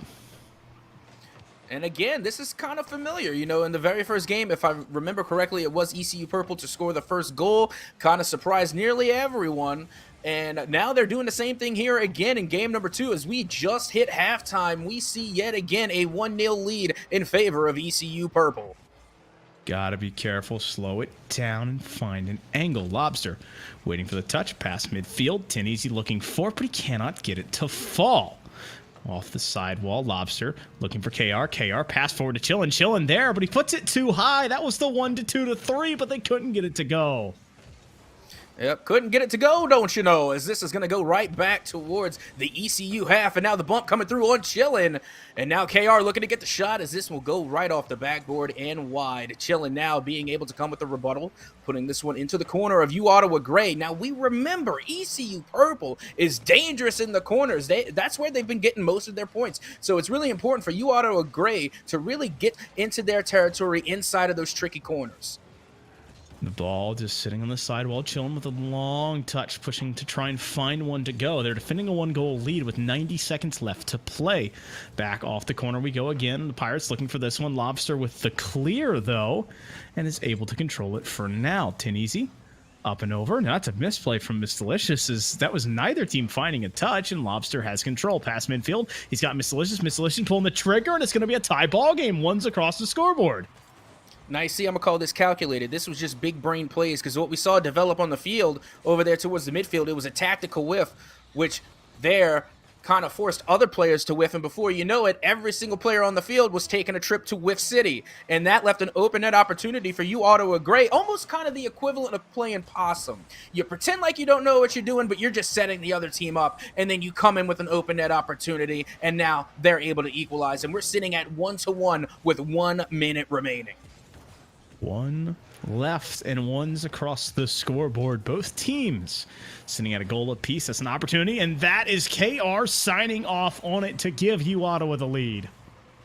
And here we go. They're using the same tactics that ECU Purple has been using the entire time, using the quick pass play coming from out of the corner to find the angles and find the corners of the net. You Ottawa Gray now going up 2-1 with only 50 seconds to go, but still plenty of time for ECU to equalize. And what seemed like an opportunity there is going to go down by the wayside. Well, down by the wayside for now, but they need to create more offense. This is Chillin looking for it, but he can't get it to fall. The pass stalled by this U Ottawa Gray defense. They're starting to stand up. The Chargers beginning to awake. So the sleeping giant might have been awoken. KR putting another one on. It's 3-1. And then this is where we see the opposite of pass plays occur. We've seen the speedy play. Now we're just slowing things down a little bit. Not only getting the touch from out of the corner, but also getting an extra one off the back of the wall, able to get the misread from the defense, making them jump just a little bit too early, and then leaving the open net for their teammate to come in and get the easy goal. 3-1 now with only 20 seconds remaining. Not a lot of time now for ECU to equalize. 17 seconds left, and the Pirates have to find two. Slow play there. Miss Licious clearing it out. Chillin waiting for the recipient of that touch.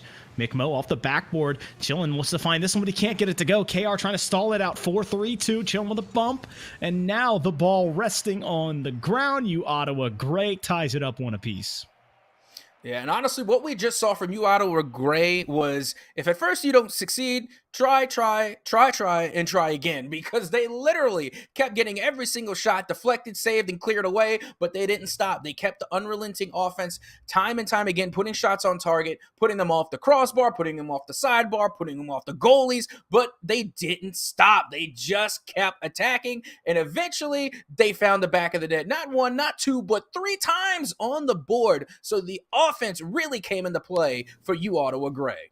Well, you know, it's just kind of the end of the day there. That was 3 scored for ECU Purple, and their win, it was 3-2. This time, U Ottawa Gray scores 3 over the Pirates there. So it seems to be 3 is the number for winning, but it was a 2-goal deficit this time in game number 2. But one apiece for both of these squads as they look to kind of rejoin and get back onto this pitch. As, you know, ECU Purple had game 1, lost momentum there, and U Ottawa Gray, they want to continue on winning. They got the win there, want to hold on to momentum here and find more. Well, let's see if they can find a little bit more, as now it's going to be ECU Purple, their turn to attack, but the shot is off target. Remember, the crossbar can be your best friend or your worst enemy, and right there for you, Ottawa Gray, it was the crossbar that got the save, so it's still 0-0 after that near attempt from ECU Purple. Easy touch there, trying to find it to get to go. A little bit of a touch there from Lobster. Chillin, waiting for another one off the sidewall. Replied by Miss Delicious. McMo in control for now, but he put it right behind it. KR in response, a shot off the backboard here. You have Lobster and Miss Delicious waiting for it in midfield. It's a little bit of a very spicy shot there, trying to just sneak it past the defense, but can't get it to fall. You Ottawa Gray was setting in for a little bit of a siege. A little bit of just these really controlled touches, just the passes starting to mount, as I don't know how intentional they are, but they're working as KR putting it back down, getting control. Here's Lobster up in the midfield, trying to get another. He caught him stepping up and is going to be able to put it in. Yep, Lobster being anything but a bottom feeder right now, being able to get past not 1, not 2, but 3 defenders and a demo on top, getting the first goal of this match in favor of you Ottawa Gray. See, like, that's like, you know, sometimes you feel like if you get demoed, it's an and one, but I feel like that and the demo on top of just a exclamation point in that. And so maybe instead of an and one, and that probably should be the phrase. I'm going to start using that. Well, Mick Mo and everybody trying to catch back on and get into this game once again. That first goal always feels good, but now you have to start to build on it more because the Pirates, they don't want to sit back and wait. They need to find an equalizer, and they are trying to do just that. KR stealing the boost and getting the ball. Miss Delicious looking for KR in the corner. He's able to sneak it over, but can't get it past the defense. It's a beautiful touch from Miss Delicious, but the defense standing tall. Yeah, now here comes the counterattack underway as a screamer is going to be going off the backboard, and the follow-up touch from 10 Easy. Once again, finding the crossbar, but this time the crossbar is their friend as they are able to get this one down and in. And once again, we have ourselves a 1-1 scoreline. Just beating Lobster out. He got a touch with that Octane, but he could not stall the shot, and so one apiece on the scoreboard and the series. I know. You can't get much better than that. You love the perfect ones across the board. Now, normally we like to call for the deuces wild, but a 1-1, 1-1 is also just as good. As we get to 2 minutes and 45, it's Ottawa now on the attack, putting this one on target, but the save will come through from ECU Purple. And once again, here comes that dreaded counterattack. Opted for the tactical whiff, but not on target, as somehow, some way, Ottawa Gray will get the save once again to clear it away. A little bit of a rhyme there running, so we're looking to see who can make the play here. So both teams looking to stay in front. 10 Easy, backboard touch. He's got to try and find a teammate. And again, it's just a backboard slam as they're just trying to get someone into that midfield mix, searching for a passing recipient instead of kind of building them naturally as they're just forcing it off and off and off and off. I'm just wondering if they can kind of rotate a little bit cleaner. ECU has 2 players midfield, but the pass a little bit lackluster, immediately sniffed out. That is going to be a touch towards the net, and it goes in.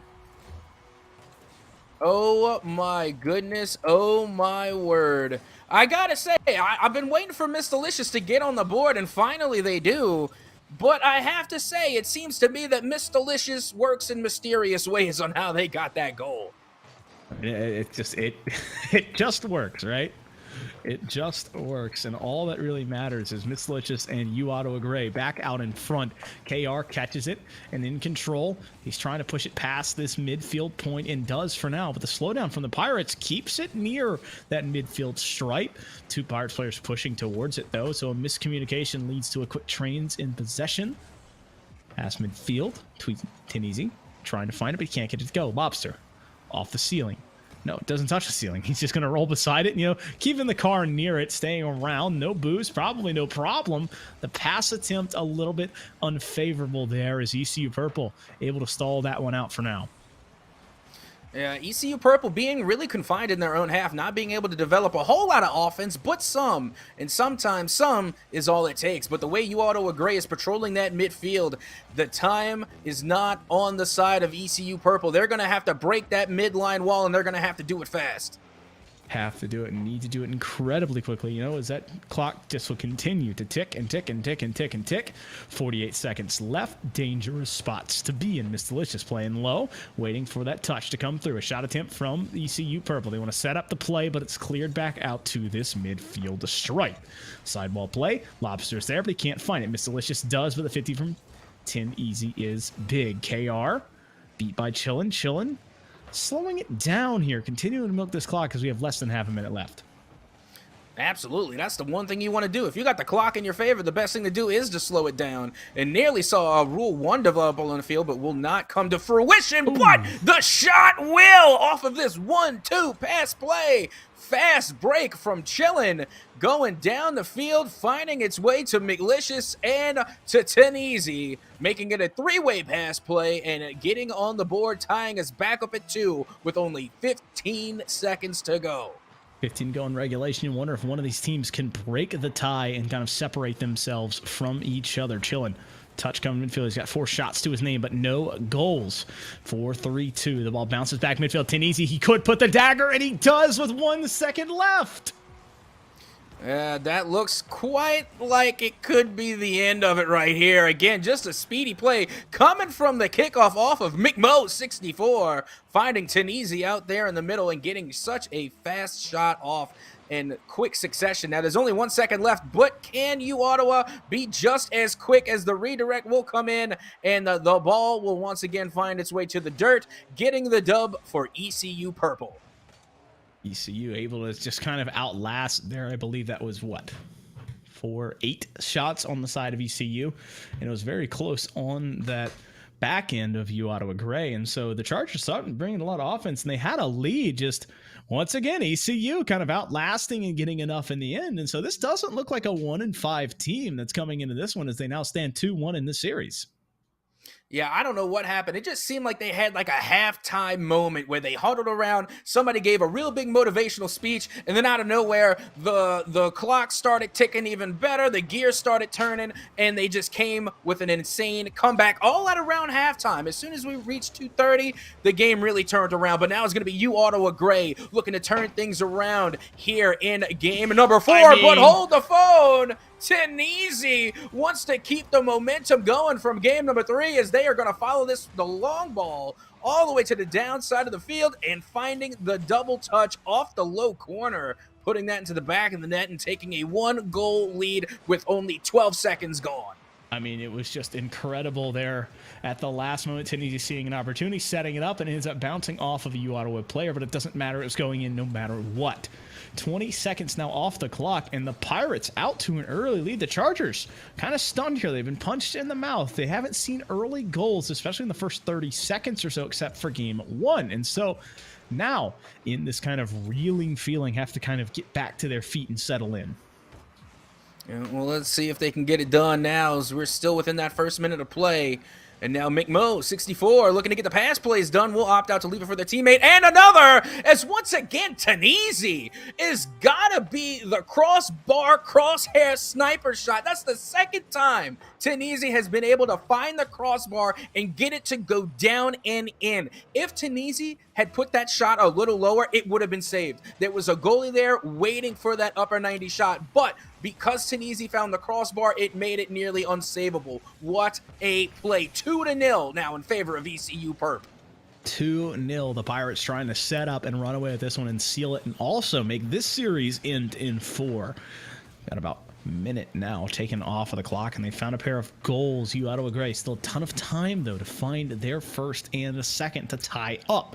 NECC has the goal already, has both goals, already. Just looking to control this one even more. Lobster off the sidewall to KR. KR putting a touch on. He's going to want that one back. He had a shot at double tap, though. Won the dunk, but he can't get it to go.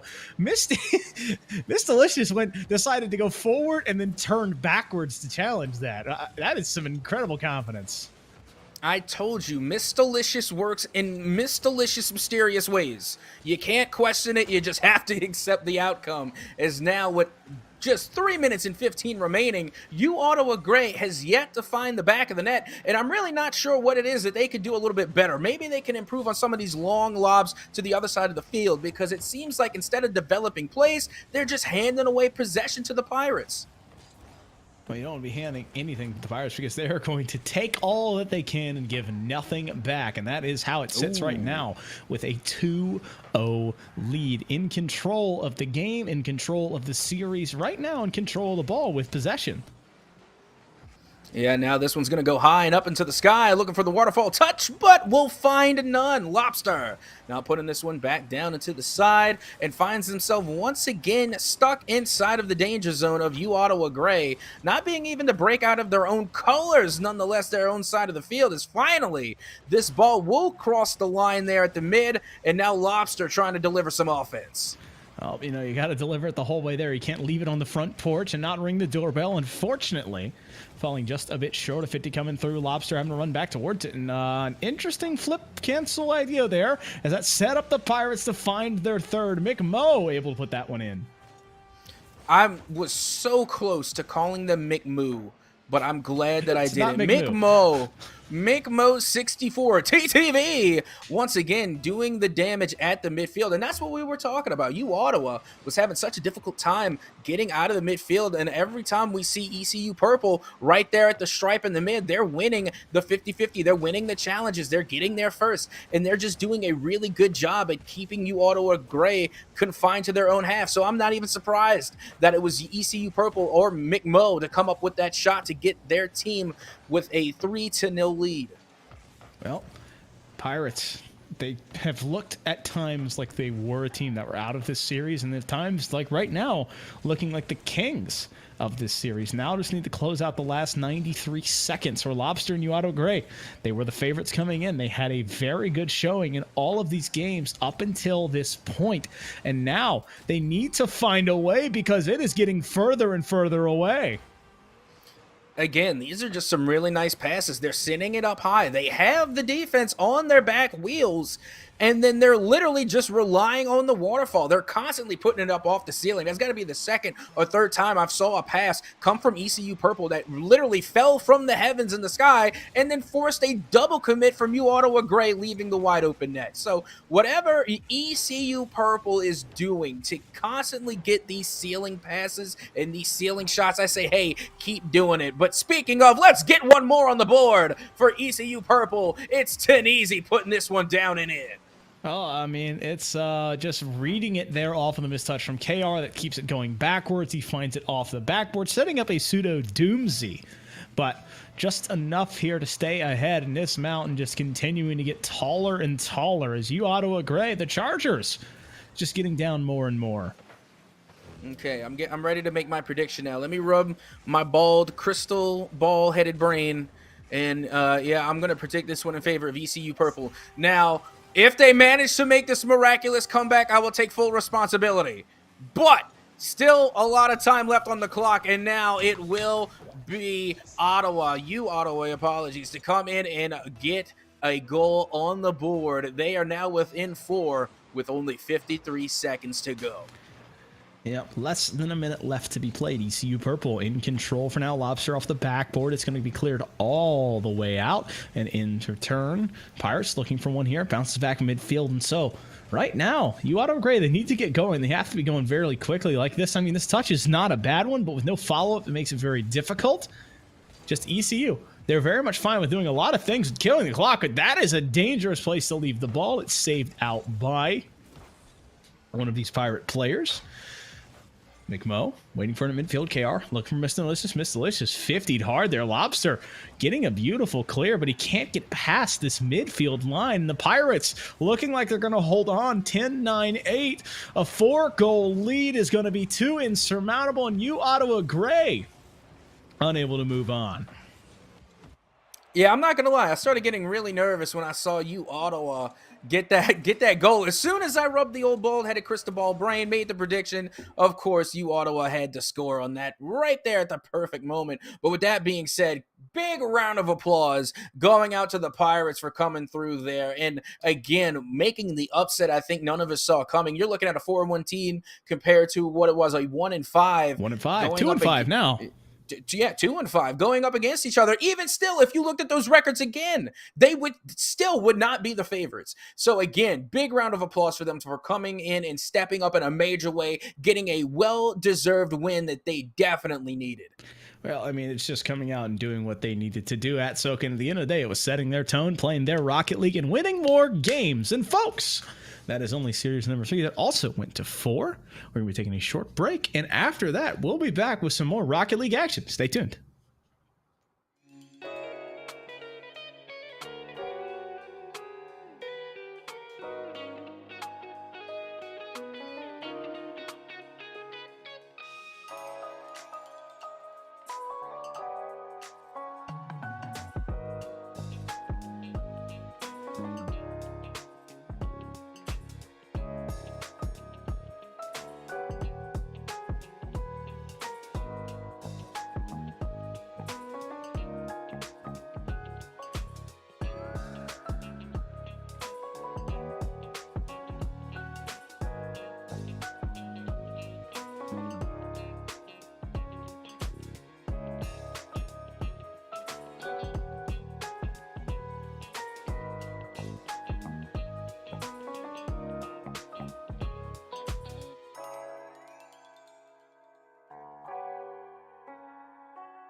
Hello and welcome back to NECC Rocket League. Once again, I am your happy hooligan host, Captain at Soka. Once again, joined in the booth by none other than Foof. Foof, how will we feeling after that last matchup, buddy? Well, I'm biased. East Carolina got the dub. I'm a Carolinian myself, based in C, so always good to see the hometown boys win. But moving on from that, we have another interesting game, but this time in the Champions Yellow Division, we have a team sitting at 5-1. This University of New Haven, where on the flip side, you have the UMass Minutemen, who are 1-5. So kind of a very similar stage to set last time. Maybe we'll see another upset. Yeah, well, let's keep in mind, though, off of both of these teams' previous matches, we're looking at UMass, the Minutemen. They only lost by one game. They took it the distance, and they went all the way to game number 5 against the Durham Lords. And then on the other side, where we're looking at the University of New Haven, they went down 0-3. So both of these teams are going to be looking to get a little bit of redemption here as we get game number 1 underway. Well, no. Remember on the opposite side, week 6, that was a forfeit for Northwood Blue, or against Northwood was UMass. I only get week 5. That's what I get. That's all they gave me was week 5. Yeah, don't worry. It's okay. It's pretty funny, actually.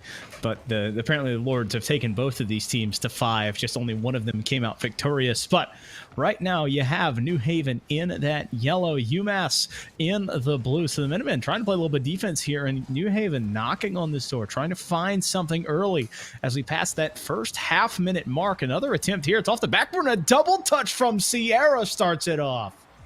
Yeah, this was a really nice touch coming in off the gate right here. Look at this. Sierra getting the first touch from all the way to midfield and then following it up to get the dunk on 2 defenders. I mean, just off of the first goal, it looks like we're having some highlight reel worthy touches.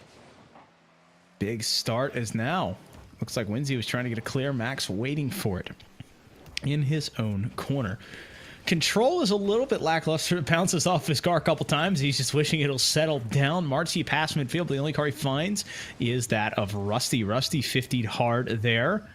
Winsey looking midfield, and so Max and company having a chance here. The Minutemen on the offensive side for the first time really in this game. Winsey up there, beat by, I think it's Regain or Region. I don't know. We're calling him Region for now, as Region wins the 50 there, but Sierra keeping it towards his UMass half. And when it comes to Regan, whatever their name is, the one thing that we can always rely on for chat is to correct us on name pronunciation. So don't worry. The chat is going to let us have it until we get it correct. But in the meantime, right now we still see UMass kept inside of their own half. Literally all 3 defenders seem to be kind of bunched up, not being able to escape from their own side of the field or from much around each other. They are really riding each other's backs right now. And honestly, I think they need to give each other just a little bit of space so that way they have a little bit more room to operate. You need to have that little bit of room to operate, but you also need spacing and good shots. As Regan looking for that one, but he can't get it to fall. Sierra, Rusty off the backboard here, wants to find another one. That Dominus hit just before launch, so it's kept away from a scoring position. Sierra, another touch towards this UMass Minutemen half. And it keeps it up there. Marty off the backboard, setting his teammate up. And Max, I think, was the one that followed up. No, I'm sorry. Max on the blue side. Marty putting a shot on, and it's going to be turned away by Rusty. Yeah, again, just the everlasting onslaught coming from New Haven. I mean, don't get me wrong, the scoreline's not quite there yet because UMass has done tremendous work on defense to keep them out of the back of their net. But still, that 1 goal, now a 2-goal lead coming from New Haven just makes the shot count look a little bit more one-sided. Winsey with a big 50 win, sees that little bit of disarray in the net, takes full advantage of it, and then pulls the old, I can't remember the name of that goal explosion out, but all that matters is it's 2-0 here. I just called it the finger guns. This is what I called it. Bang, I don't know bang. the name of it either. Yeah, the bang bang. Bang bang goal explosion. But now with 2 minutes and 15 left on the clock, UMass is down 2, and they are still stuck on defense as Sierra nearly finding the back of the net off of their own self-pass, but now Rusty getting into the mix of things, and finally the ball will find its way back into New Haven territory, but it only stays to visit, not to stay for long, as now Sierra getting yet another 50-50 as this will go back and towards the danger of UMass, but it will be Max to get the clear, sending it back to midfield, and now over to Regan it goes, to Regan Getting the 50-50 back and towards the other side as Rusty goes up high. We'll get the follow-up touch. Max now just a little off target. Just a little off target, but unfortunately, close only counts in horseshoes and hand grenades, and this is neither. This is Rocket League, and so you need to find the back of the net. Max pushing up slow here. It's going to be on the side wall. 50 coming up. No, Regan able to get some control here, but dunked immediately, and that's going to be dangerous towards the backboard. Sierra putting more pressure on. Marcy looking for it. Now it's up to Winsy. He's got one on his name already. A double tap opportunity, but he can't get it to fall. That golden octane just a little bit too unruly. Yeah, I'm not going to lie. They had to literally do aerial acrobatics to get past those defenders, nearly doing it again. I swear. It looks like they're doing some aerial acrobatics, gymnastics. Almost looks like they're freestyling, but no, it's just how they control their cars in the air, and they do it so well that it looks like it's being a little flashy, but really it's not. They're using every single mechanic to their fullest potential to find the back of the net, and with only 40 seconds left to go, UMass is starting to finally mount somewhat of an offense. Well, 2-0 here, as now there's less than half a minute to be played in New Haven. Still in control, still rocking around. Rusty up high, putting a touch towards it. Backboard Sierra is there, though, to keep it away. Max kept it low, wants to beat another one, but can't. Regen looking for it midfield, but he cannot get it to fall. Rusty, I thought he had one, but he put it off the backboard instead. Now New Haven, once again, in control. Once again, milking this clock, and still up a pair means all they have to do is just stay up and stay smart. Yeah, and I think that's going to be, at least for this time, it's going to be just as easy said as done, because New Haven is able to run that clock out and get the dub secured here in game number 1. Game 1 going the way of New Haven, and that was a 7-2 shooting gallery for them as they held this UMass team just in check, really, not only on the scoreboard, on the scorecard in the scoreboard, but really just in their half. I mean, they had an early chance off and on, but they could never really break out after that. Yeah, I mean, honestly, New Haven was just on top of it. Their passes were there. They were the speedier team. Every single time they were out shooting, unfortunately, to a degree where it was a little one-sided. I can't lie to you. But regardless, I think UMass can definitely mount some type of a comeback because, granted, New Haven had the high shot count. UMass was still holding their own defensively. And I think coming into game number 2, they'll be able to do a little bit more damage on the offensive side of things. Hopefully so, but now as UMass and company get loaded and back into this game, they need to find an early one here, I think, because, you know, they just kind of got down and could not really dig themselves up after that one. Even if it's not even a goal, but just a couple of possessions would be really, really strong for them and getting their momentum back and getting them kind of their feet back under them. Yeah, well, they need to get their feet, their wheels, their axles, and everything in between back underneath them because they are looking at a 1-0 deficit in the series scoreline. And already 0-0 with 40 seconds gone. And now the ball finds its way back into UMass territory where it spent so much time in game number 1. Hopefully UMass will be able to correct some mistakes and get this ball out. And the defense continues to hold strong for UMass. Oh, it's a beautiful pass, but better defense wins out at the end of the day. Off the backboard here, it's a dangerous touch. Rusty trying to find a clear Winsy. Letting it back into his corner once again. He's got to push it off the backward. Another touch coming through, but it's a pinch to a base. No, that's Rusty setting him up, and that's going to be a miscue as Winsy collects that one. Yeah, UMass really couldn't afford to let this one go. I mean, if you're going to cross the ball in front of your net, you have to hit it hard enough at least to clear it. Unfortunately, for UMass, they just ran into a little bit of pish-posh, poppycock, poo-diggery, and good old-fashioned nonsense because that, to me, was a gimme play. Feels bad for UMass. Just not what they wanted to see if you are on the side of UMass, and New Haven takes full advantage of it. Now pass to Sierra. Sierra looking for that shot, but instead push off the backboard. That's going to set up Marcy, who again rings it off of that backboard. So backboard undefeated right now in the past 2 possessions, keeping this New Haven team away. Yeah. The backboard's a beast. I'm telling you, we talk about the crossbar, but we can't forget about the backboard. MVP. Either. Oh yeah. Listen, OU crossbar is still 2 OP. I will never not say that. And you wouldn't be wrong, as now it's going to be Martzi getting the one and over as Regan is going to be coming through the midfield, and we're finding some connections on these pass plays. There we go. UMass starting to look a little bit more calculated, a little bit more put together. And speaking put together, I know this is a little off topic, but Rusty's decal, that E United it's decal, great, isn't it?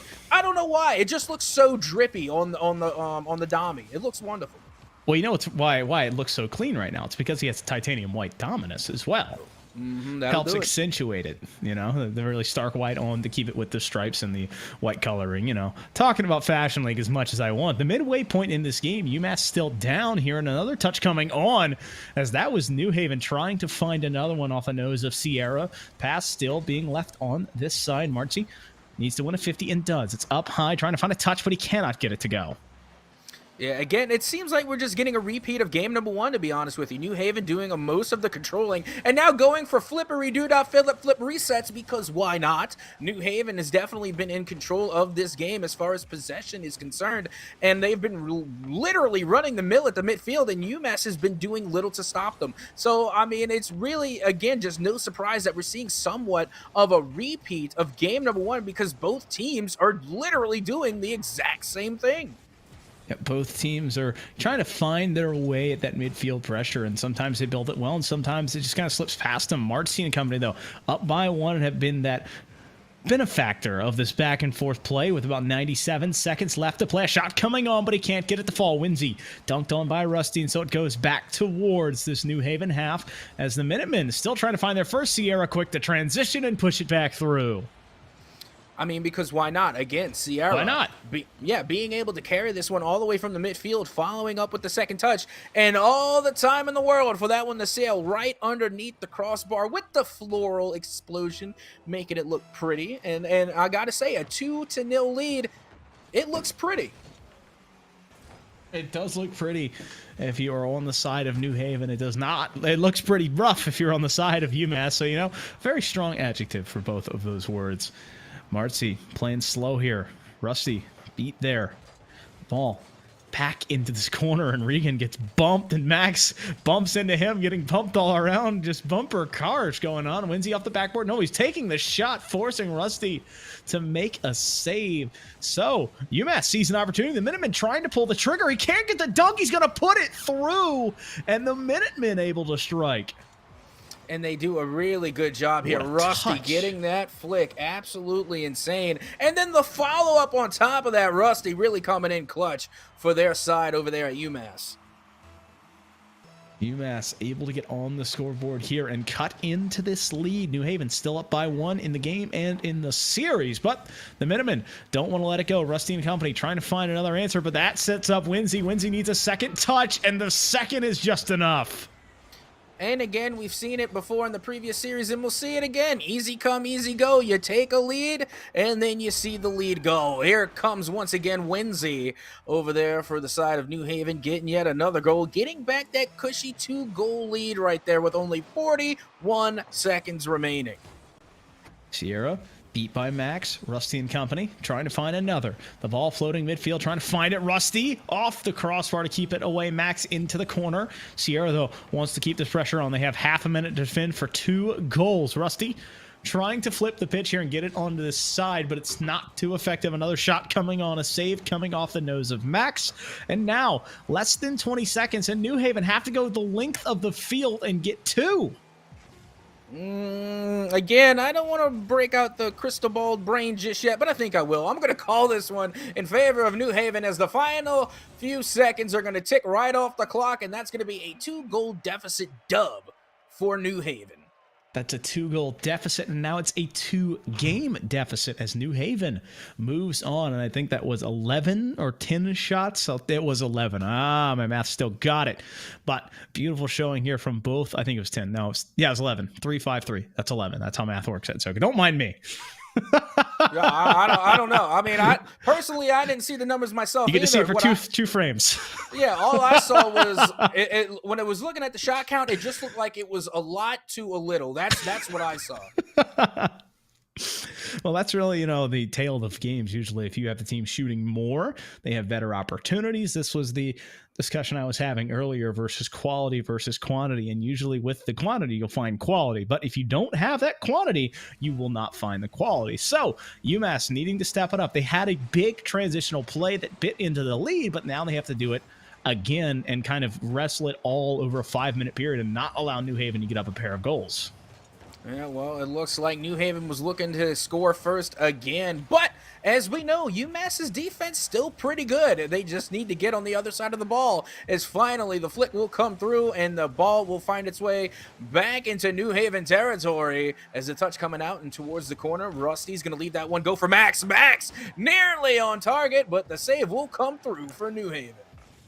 New Haven pass off the backboard. No, sidewall there. Excuse me. Dangerous spot here as they're on the defensive side, but UNH still in control versus UMass here. The Minutemen sitting back, trying to find their moment. Perhaps not firing until they see the whites of their eyes. Rusty sees a moment and can't finish it, though. Good shot, but better defense. Regan looking for it. It's going to bounce that and start to fall back down, floating towards the field. Rusty pulls the trigger, but he cannot beat the stingy defense.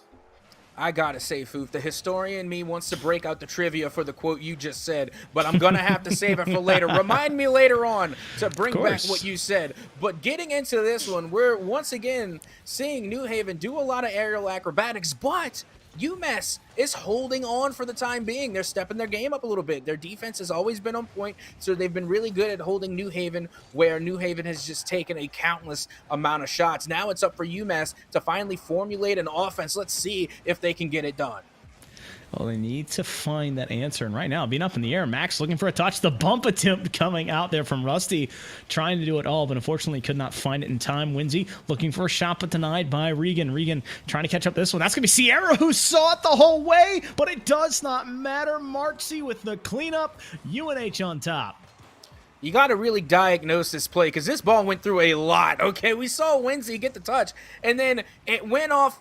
It went off of the other player, and then it went off of Marcy and the crossbar, and then into the back of the net. That ball went all over the place on that play, and regardless where it went, it ended up in the back of the net. It's a 1-0 lead once again for New Haven. Oh, not for long. If the Minutemen have anything to say with it, they are firing on all cylinders, taking these shots, volleying it towards this net, just continuing to just pour on this offense. Unfortunately, have not broken through. They have not been able to kind of find a hole in that net. A shot coming on, and Winsey scores a second. They're being too polite over there at UMass. They're taking turns. You know, they're not really incorporating each other. They're saying, hey, the ball's over there. You can go get it this time. I'll go get it next time. No, give your teammate the ball. Pass them the ball. Get them incorporated. Make it a little easy, or for them to read it and make it difficult for New Haven to kind of react. Because right now, New Haven is reading every single play that's coming out of UMass like a pop-out book. They're having no problem whatsoever turning their offense into defense as they nearly get another one on the board. But as we reach 2 minutes and 30 officially at a halftime, we're once again at a 2-0 scoreline. Did you see how Rusty got back up? He was upside down, landed on his teammate who pushed him up in the air, I think. A shot coming on again. So we had almost the infinite touch goal and then the upside down springboard goal, and neither of which worked in the end. So we stay at this 2-goal score line you were talking about. You know, I love that 2-0 scoreline, and this is honestly how most of these games have ended. That being said, the previous game, of course, ended 3-1, but let's see if history will repeat itself. With 1:53 on the clock, it's Winsey who's going to put this one up and to the side, and now followed up in the corner. Here comes Regan putting this one down into the corner for New Haven. Rusty gets the 50-50 and sends this one out to the other side. Not much doing there for UMass. Rusty looking to put this one back on, but Winsey still there to get the save. And, you know, we were talking about UMass's defense, but we can't forget New Haven's not so bad in the net themselves. Neither team too shabby. It's just about who can be better. Region beat out there on the end by this UNH defense. And the Minutemen given a chance. Rusty's going to pull it and able to score another. And there we go. This isn't the first time we've seen Rusty show up. Rusty showed up quite a few times, but this is the type of plays that they needed over there. And finally, they are breaking them out in a really crucial way. Max being able to get the pass in towards the middle at a high speed, and then, of course, leaving it for Rusty. And UMass has been able to cut New Haven's lead in half. Yep, the Minutemen finding their mark, finding possibly their moment at Soka. Down 2 games, down 2 goals at a point, but now only down 1 in this one with just over 60 seconds left to play. Winsy 50'd hard. Rusty pushing forward, trying to find Max, but he can't get it to go. The ball out past midfield in transition is Max, but he cannot find this touch. Regan over 1. Off the backboard, looking for a near post play, and that one was there. The miscue coming from New Haven, but they were not ready for it. Rusty and company, only 40 seconds left to find one, and now half a minute left, possibly in this game and the series. Now you see New Haven starting to get a little sweaty. They're panicking a little bit. We're seeing some double commits come out of from New Haven, and if they're not careful, a mistake like that could cost them their 1-goal lead and extend this series even further. As now, with the final 15 seconds on the board, Regan is going to get the touch here out towards the corner, hitting this one to the side and off the ceiling. Regan getting beat out by New Haven there. They only need 1 goal left to go. Max is going to put this one down, but the defense will hold strong from New Haven. The last second will tick away. 0 seconds on the clock. The ball will hit the dirt to make it hurt for UMass. New Haven will take the series 3-0. A sweep out, and UNH doing what they need to do and finishing this series just how they started, with the win and on the back of some very stingy offense. Unfortunately, UMass continuing to search for a win here as they are 1-6, I believe, as they fall to. But congratulations and hats off to UNH as they get another win under their belt. And yeah, GG's all around. Again, we really did see UMass step up time and time again. It was never like a complete landslide victory. They were always within 1, always within 2. Something that was very doable. You know, it was never a blowout type of game. So I really think that they do have the talent individually, and I hope to see them return soon with even a better performance and hopefully a better mindset, because it really felt like they were just tripping over themselves. But with that being said, GG's once again to all parties involved, but GG's are remaining to be had as we have some more Rocket League coming your way right here at the NECC. So do not go anywhere. Captain's orders.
Welcome back, ladies and gentlemen. After a small tenuous break, Captain Atsoka battling the weather currently, and hopefully he comes out on top. My name is Foof, and I'm joined in the booth by this handsome young man beside me. It's Infernosis. How you doing, man? A little bit wet myself over here. The storm could definitely take me out as well, so the possibility is there. So make sure to stay tuned for that to see how it goes. But I'm doing very nicely. I've had a nice afternoon. Being brought in like this allows for even more fun in that afternoon. I'm happy to be here. Well, we've had a little bit of a run of games going to 4. Then it was broken with the 3-0 sweep before, but now we're looking at a possible another sweep when we have two ends of two different tails. We have McGill University coming in at 6-0, riding, I believe, only 4 losses on the entire season in series alone, and so they are just absolutely on a roll. Then you look at Northwood Black. They are 2-4 coming off of a loss, but they lost 2-3 going all the way to 5. So, McGill trying to stay unbeaten, Northwood trying to get back on that winning path.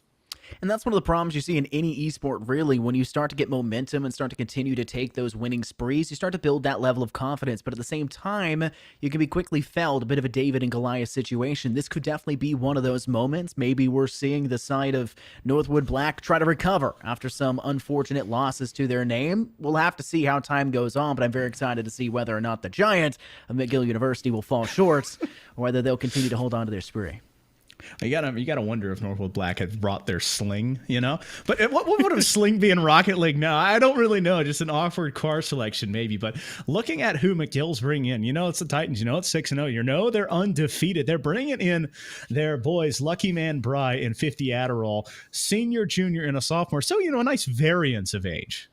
Yeah, that means that they'll still have a future beyond when we see Lucky Man 268 happen to graduate and step away, unfortunately, from the collegiate Rocket League scene. Or maybe they'll go into a higher program to stay around just a little bit longer. We'll have to see. But let's take a look at Northwood Blacks as well for their roster to see how they're going to fare out. They're going to bring Garrett, Loom, and Replitz to the squad. And it's 2 sophomores and a senior on the squad. So once again, a lot of young blood to continue to hold onto the legacy. And they're trying to build that legacy even further and try to separate themselves away from those 4 losses they've already garnered.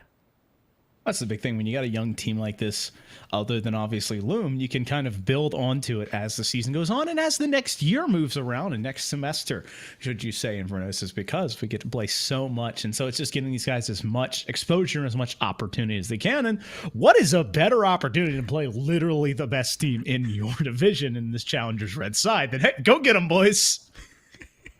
You gotta feel like there's a lot of pressure now put on their shoulder, not just in general when you're talking about, we're facing an undefeated team, but us then harping on it, like, you guys got this, David coming out with a slingshot, pick up some pebbles, go to town. We're applying a lot on their shoulders here, and it's really a big question of how they're going to fare out, but I'm actually really excited to see how this one's going to go. Well, I mean, it's really important to kind of get your feet underneath you. That is exactly what McGill tried to do, shooting so quickly, already getting a demo.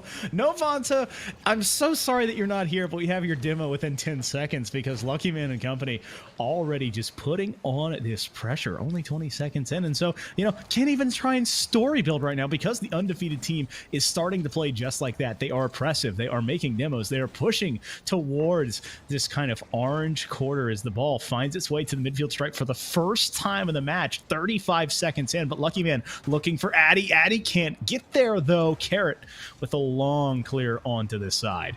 Very important to maintain the field control in Rocket League, and that's one of the big things we've seen McGill University do a great job of so far, but now battling on their own half of the field. They're going to have to leave it up to Bry back in goal to actually try to put things back towards midfield, but unfortunately Addy's not there, and Loom is instead, and a missed opportunity next to strike on goal.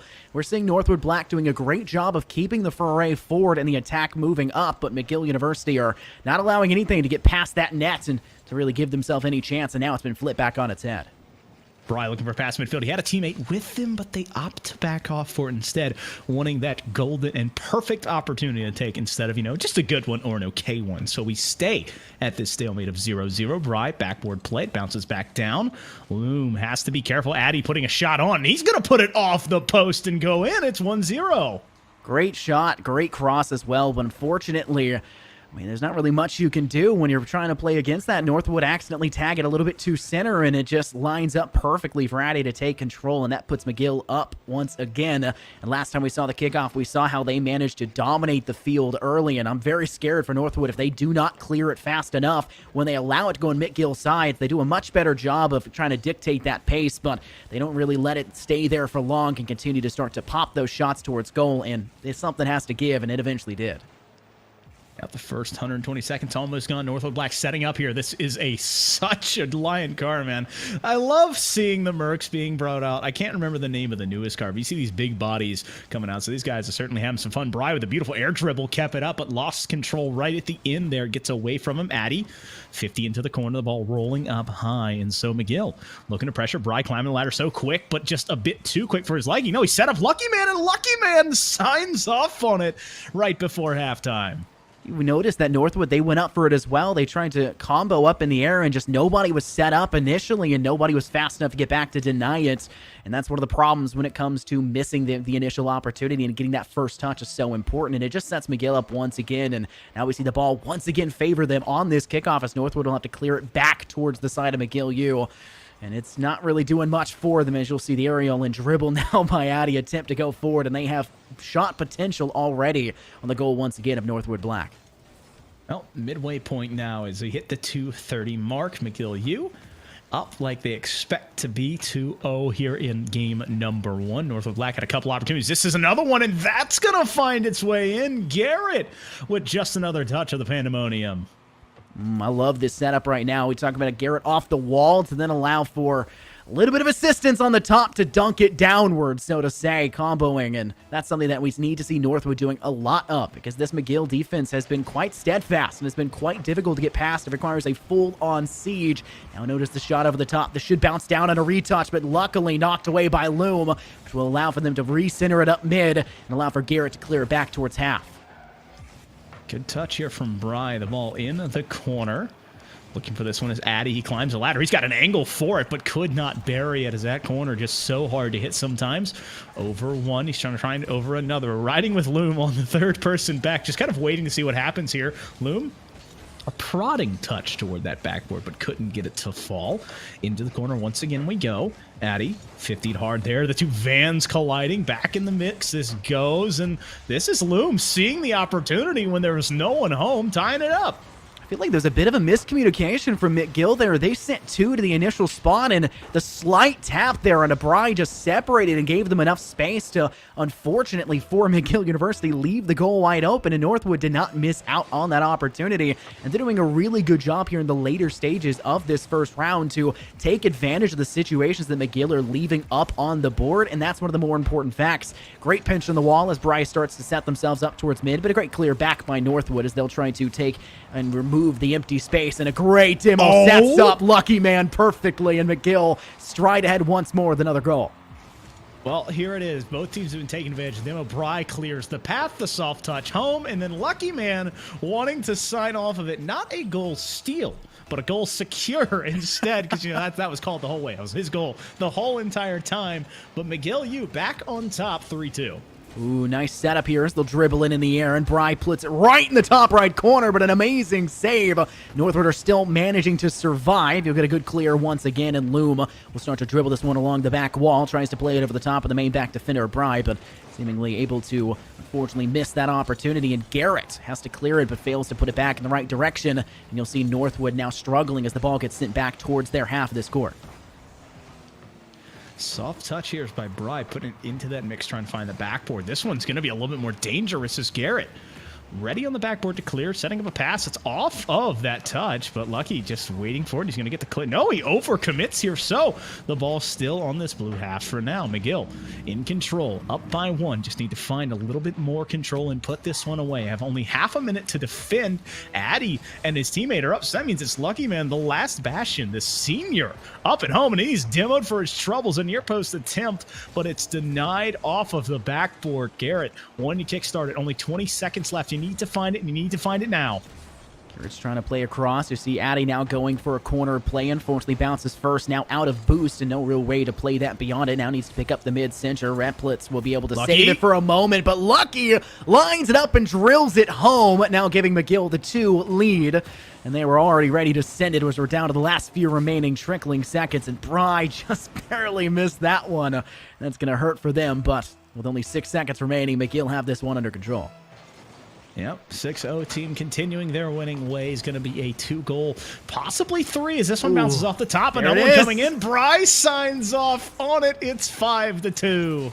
McGill have just started to stride away right towards the end. I don't think that's Northwood really. I don't want to say it's necessarily their fault. I think it was just McGill setting themselves up correctly and playing till the last second. One of the most important aspects in sports and esports. It's not done till it's done. And Northwood just kind of start to fall apart there at the end. But they're still trying to hold on. But that will be a guaranteed round 1 win here in this BO5. Yep, game 1 going the way of McGill U as kind of expected. And that is a huge shooting difference. 13-5. It felt like a lot, but the numbers just stand out to you when you look at that. I mean, it was just all pressure all the time. And Northwood Black had a ton of saves, but they had to find their own way. And unfortunately, that offense was just not up to snuff in the end of the time. Yeah, Lucky Man did a really good job of finishing the shots that Bry was setting up for them. We noticed a lot for McGill. They like to implement those corners, and they were a little bit weak. We saw them overextend on the defense towards those corners. We saw a couple times where Bry would try to swing early forward, and they missed the opportunity.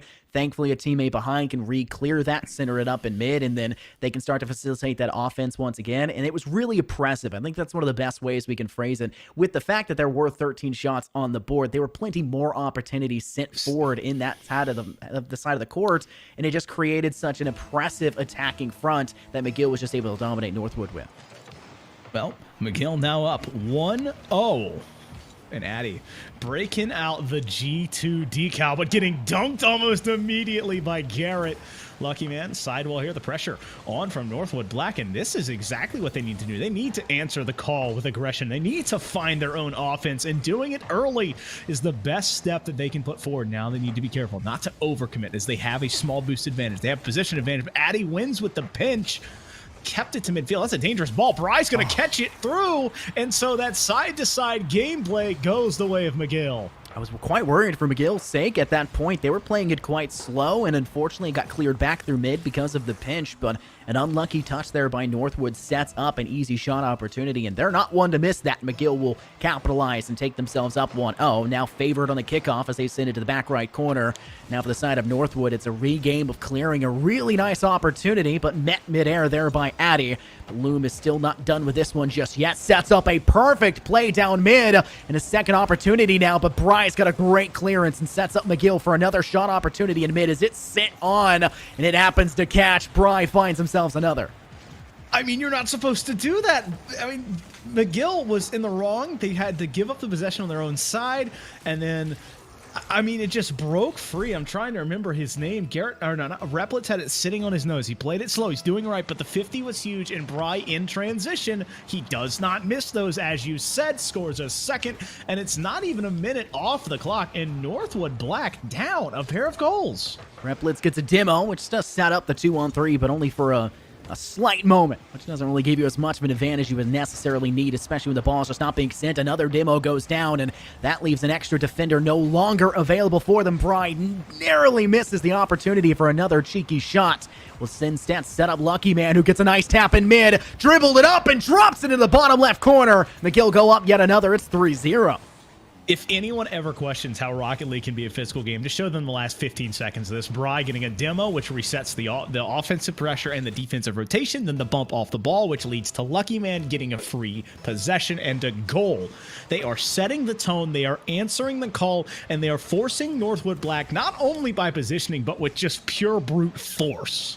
It's that impressive offense that they're really bringing to the table, and one of the big things for McGill University as well has been their ability to control these boost resets and being able to always make sure that they're collecting themselves by having the right utility in the pocket to work with, and that's something we've seen a lot of what Northwood Black is lacking on. I've seen too many times their main defensive players being at 10, 15 boost and not having enough to work with, and it just allows for McGill University to constantly apply the pressure just like that. One tap There's off that the guy wall, again. Finished off by Brian. We're tired of seeing his name already, but McGill University fans definitely aren't. I say they are putting a statue up of this Finnegan front in the Coliseum. That is a hat trick of this one, and it is 4-0. And we're only 110 seconds in game number 2, and McGill running away. They are setting themselves up for victory. That's to beautiful. say, oh, that is drop dead gorgeous. And Addy unfortunately gets blocked at the last moment. The shot was definitely on target, but unfortunately the play through mid facilitates Bry to take a shot off once more, but it falls short. Bounce off the corner, but Garrett gets a good clear once again, sends it to the side of McGill. Both teams had opportunities there that looked pretty, but they were just stalled either right at the point or right at the goal. And so McGill, obviously falls out in that favor. They're up by 4. They're in a great spot right before the midway point. They're just looking to control and possibly gain a 1 or 2 and extend this lead and just kind of milk the clock. Whereas Northwood, it is now up to them. They have to set the pace. They have to find not only 1, not only 2, but 4 goals to tie and a 5th to win if they don't give up another. And the slow play to OP, but Replets, man, you can't keep giving my heart attack like that. The slow, nonchalant save on the goal line. Give me a heart attack. Oh my gosh, Lou, no! Oh. One thing I've been so impressed with here, Foof, is the ability for Lucky Man to previously on that last round play essentially full-time offense and pick themselves up a large plethora of those goals. This time around has transitioned to a bit more of a defensive role, playing off their teammates a bit more effectively. And look at how it's done for them. They can play on both sides of this court, and it's just allowed for McGill to step even further ahead. Nice shot towards the side, a little high, but does not seem to faze McGill whatsoever. They're clear it away. Bry with a great touch in mid. Bounces back. I thought he got a flip reset off of his teammate, and that was gonna be wild. That was gonna be some like Cars movie stuff, jumping off the tires of a teammate. And I need to save this replay and go check that, because it looked like he got a flip afterwards, and that's just absurd if he did. Anyway, a clear out to midfield. There is no one left. Lucky just driving it home, protecting the president, had the boys with them. It's 5-0. McGill have continued to step ahead. They are not being able to stop the momentum right now, as you're seeing quite frankly, a dominant performance, and there's no other way to phrase it. 5-0 is a very statistically on average impossibility in Rocket League, and McGill have just made it theirs time in and time out. Now it's just a matter of continuing to hold on to that lead and have fun for the rest of this one, as they'll go up 2-0 and more, and I guess most possibilities. Yep, 2-0 in the series, 5-0 currently in this game, looking to close this one out. And yeah, I mean, having fun. I feel like they've been having fun this whole entire series. Just, it's been a shooting gallery for them. They've been able to play a little bit of defense that they get to right at the right times, and so you make those epic saves and those big clears. It always feels so good. Loom and Garrett trying to be a little bit cherry pick, but they can't get it to go. Lucky up high. That's going to be an own goal, but no, Bry instead going to put that one in. Wow, what a great tap off the bottom. If you're a McGill fan, unfortunately, not so much the other way. That was goal. That's a goal steal. That is a nasty drop down to get that crosser in center. That puts McGill at 6-0. Foof, this is nasty. Addy, that is insane. I'm sorry. Again, when you wear an away skin color, it messes with my head. I'm used to seeing blues and the oranges. The white card really threw me off. But Garrett G trying to find it here. Garrett M trying to find it here. Replets into the corner. It rolls off the side. Addy can't get to it. Replets up looking for a team up there. It's just immediate blue cars flying towards it. They kick the Hornets' nest in Infernosis, and it is a 6-0 run, and they're able to stay on top. I think the biggest question here, Foof, will be, was there more time spent in that round, more time spent in the starting of the round after those goals, and how much of that was spent on the floor? Because I swear McGill University never touched the ground. They're constantly going for these aerials and dominating both laterally and vertically, as they can just be all over this field and dominate with such a hefty presence. It's scary to imagine the possibilities they have for them. That one, once again, seeing a 15-shot attempt for them. It was all over the place. Brutal. Oh. Like, at any point in time, Infernosis, if you are playing Rocket League and you give up more than 9 shots, you feel like, wow, we've had a bad day. We gave up a ton of stuff. I hope we had some good offense. But 15, it's just continuous pressure. It's just more and more and more. And it keeps on building because McGill does such a good job at the midfield. They steal boosts. They make bumps. They find demos. And then they rotate. They don't just give up possession. They rotate to stay on it. One of the things I loved, and it's something you don't see very often, and especially lower level Rocket League play where I sit at myself because I'm terrible at the game. Come on, man. You see a lot of players that go, my ball, is essentially calling out to your teammates and communicating, and yet I'm looking at this business, go, that's easily Bry's ball, but the next thing you know, Lucky Man comes out of nowhere and he's got an even better opportunity. They know when to take it, and they trust. It's absolute trust in their teammates, and that's something that's really hard to get. It's really solid chemistry, and it's just apparent in their entire level of play. Well, the big thing there is it starts and ends with communication, and you really see as teams develop and as players get to mesh, the communication becomes apparent. You'll watch players, like you said, hand off the touches that you wouldn't think they were going to be handing off, and then teams that don't communicate well, you'll see double commits, you'll see triple commits, you'll see missed rotations. And so McGill is just, not only are they playing mechanically well, they are communicating at a high level, they are rotating well, and they know not only where the cars in orange are, but where the cars in blue are as well.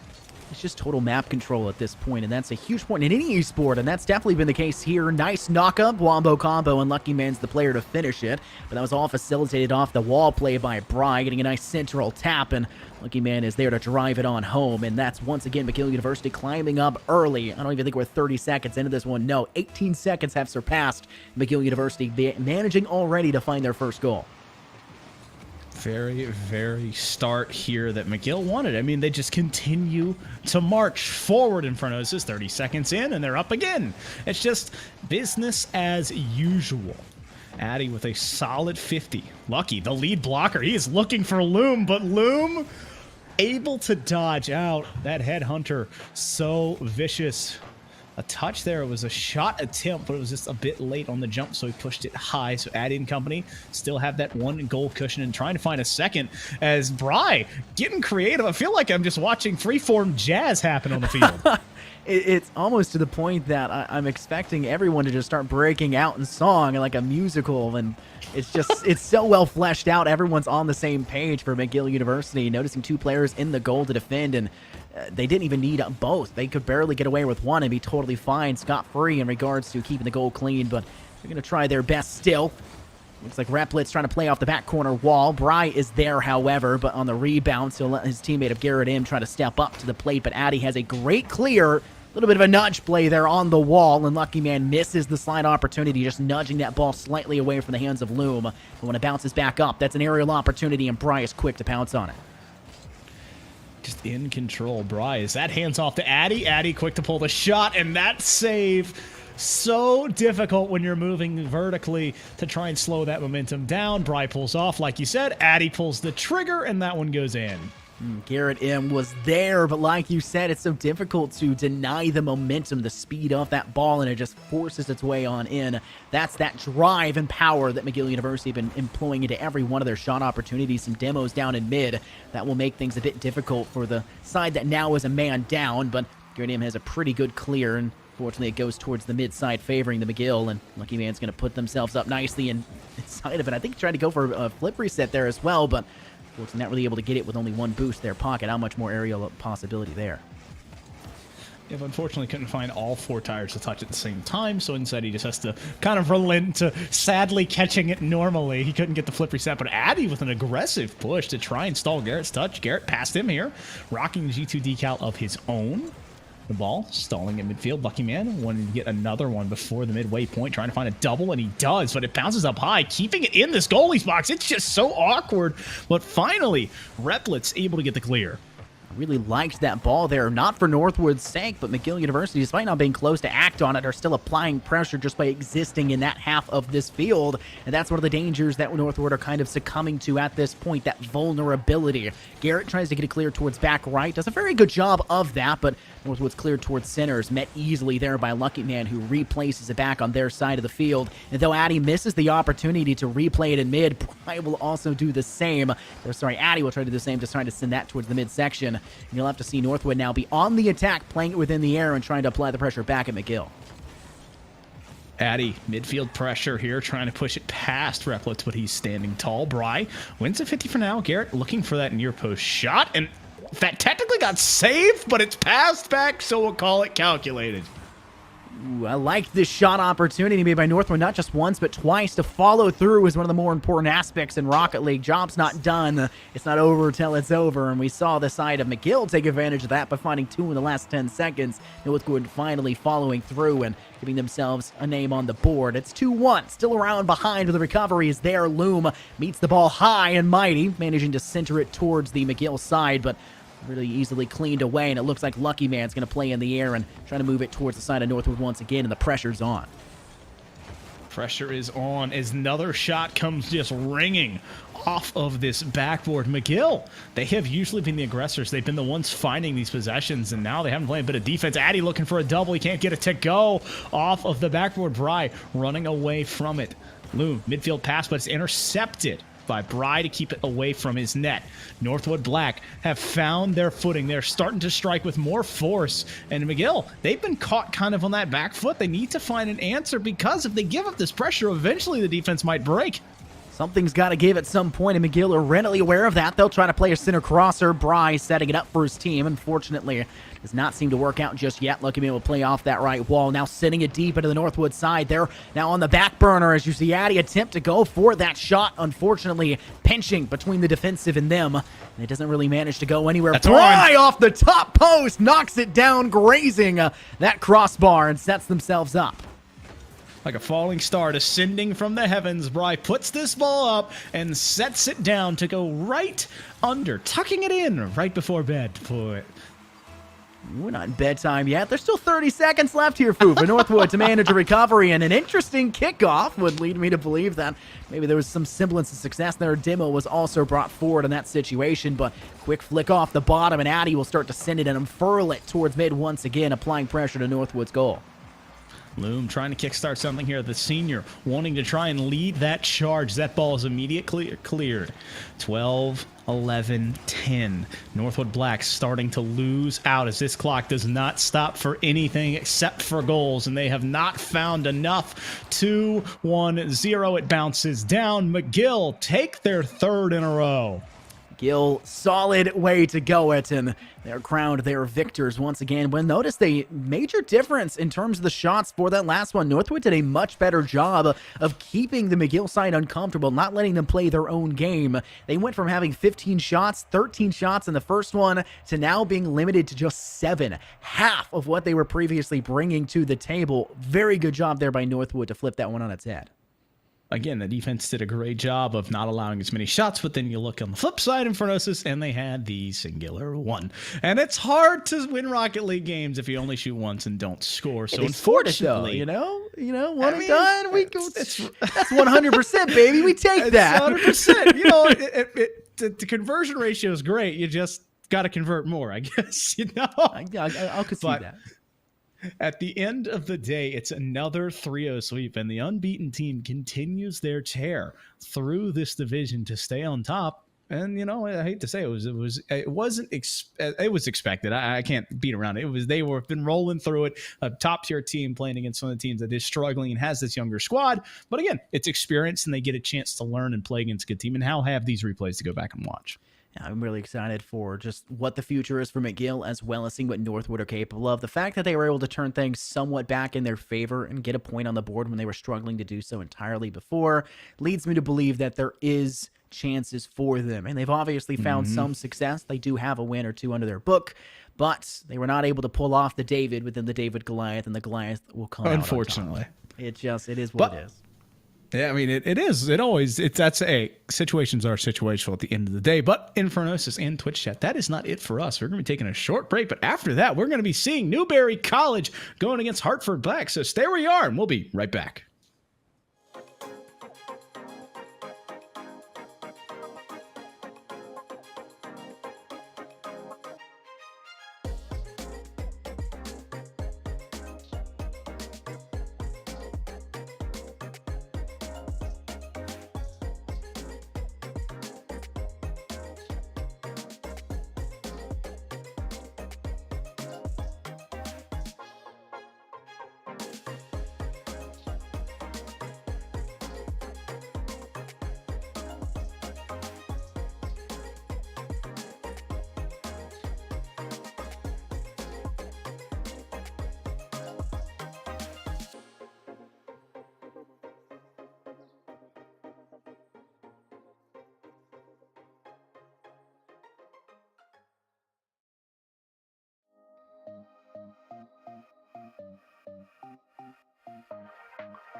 Welcome back, ladies and gentlemen, here to more NECC action. I'm still Foof, and I'm still joined in the booth by the man, the myth, the legend, Infernosis, and we have more Rocket League. I know I'm torturing you here, but I brought you here for some fun, man.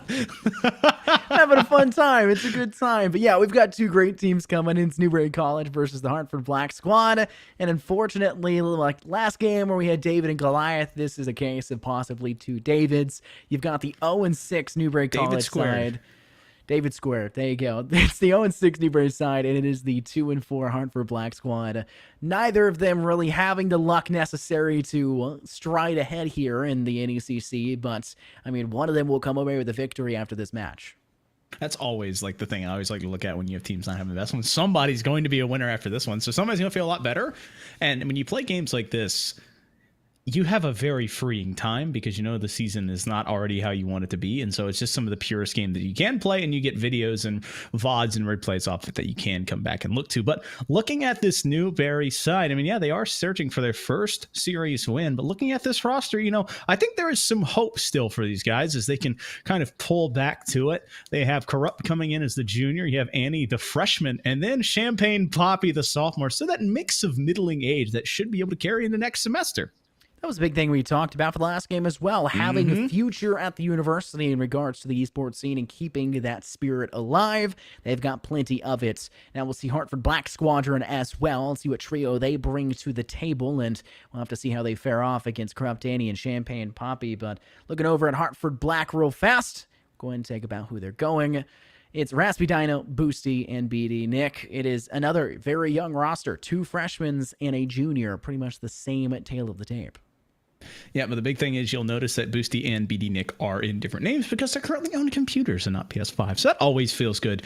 Well, I wonder if they're going to realize how much input lag there isn't on computer. You know, maybe they'll feel a little bit cleaner when they move over. I'm PC biased because I moved from Xbox to PC and I've never let back. But, you know, looking at this, maybe it's the buff they need to try and get another win to their belt. Whereas you talk about it, 0-16, trying to find their first win. Just have to find the right footing and get a pair of games back to back, hopefully. I need you to talk to my dad because we started on PS4 with Rocket League, okay. And then we were both PC Rocket League players, and then I bought a PS5 like a couple months ago, and now he's playing Rocket League on my PS5 and he won't stop. I'm like, why? You have a PC that's like 2 times more powerful that you spent a ton of money on. Like, makes no sense. You got to convince him to go back to it because mostly because I want to play PlayStation 5 without him hogging it. But just do what you have to do, man, to convince him. Yeah, Easy kick him off. peasy. Early shot attempt over the top. Sorry, Foof.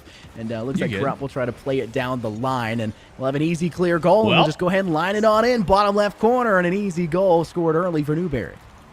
Newberry getting on the board here. That's what you want to do when you're a team kind of having to come back from behind in the season. And so scoring first, especially so quickly, knocking that first domino down and getting that door open with first blood.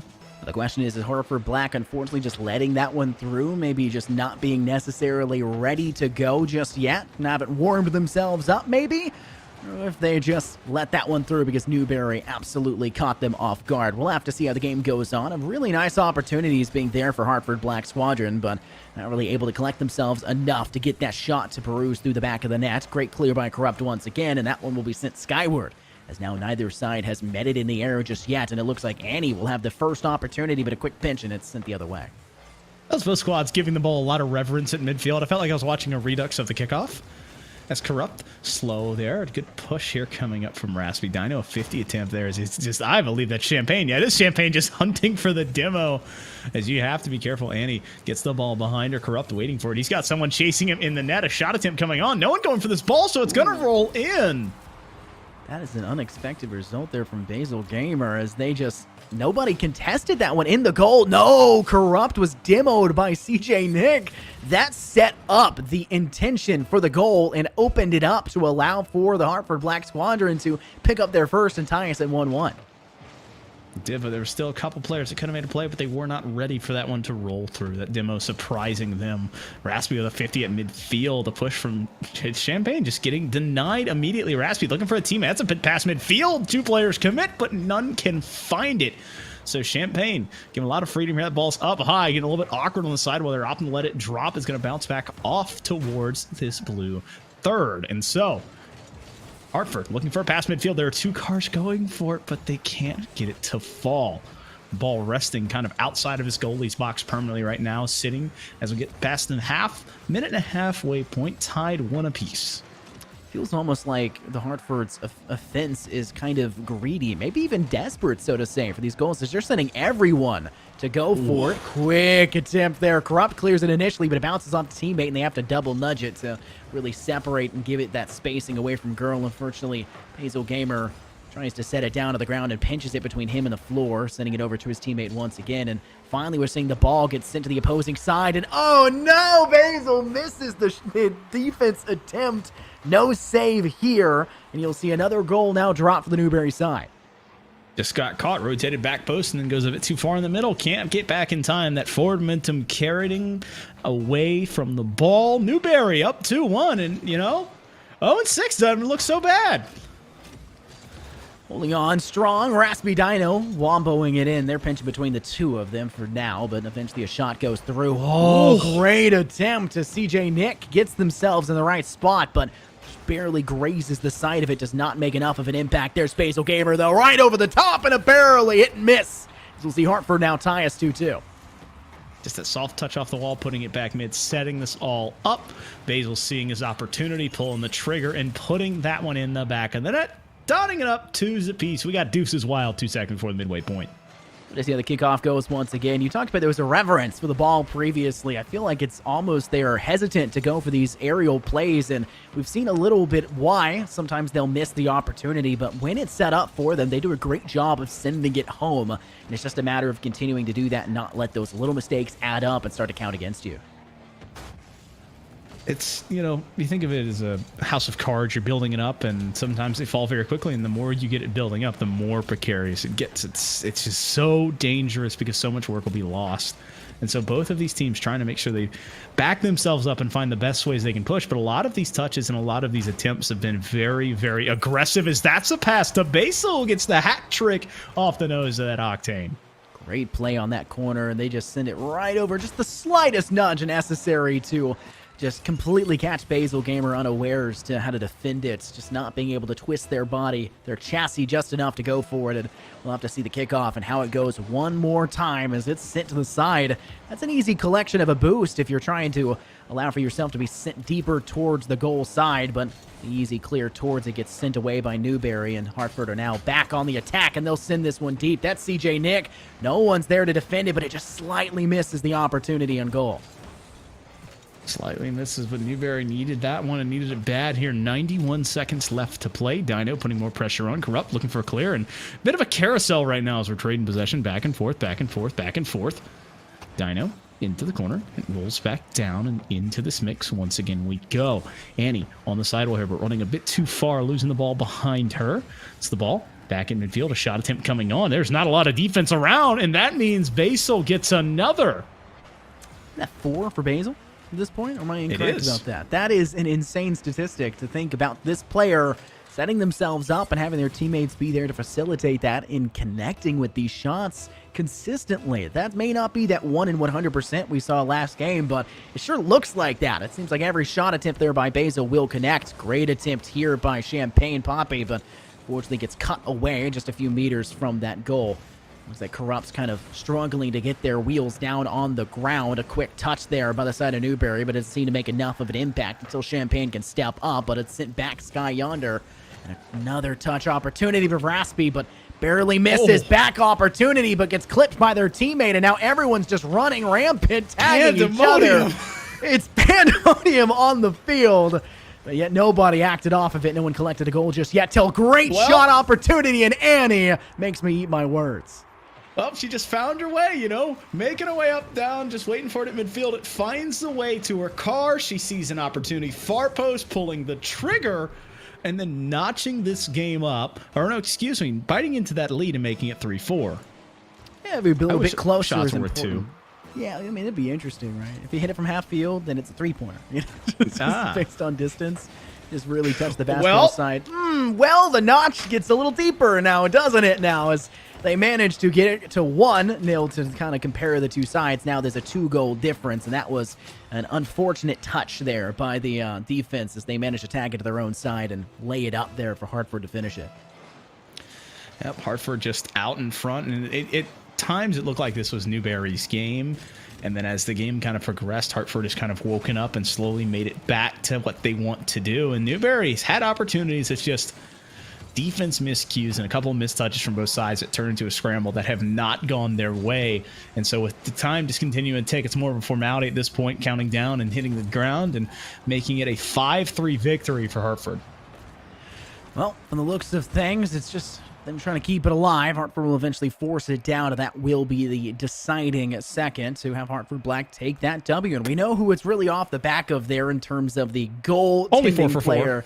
Yeah, it's only 4 for 4. It's not that bad. A total of, what, 10 shots being taken? So not the 15 we were seeing previously, but a big disparity between the 10 taken by Hartford Black and the 3 sent by Newberry's side. So that's one of the big things you got to think about. Nobody missed on Newberry. Hey, you don't miss, you score. It's fine. What?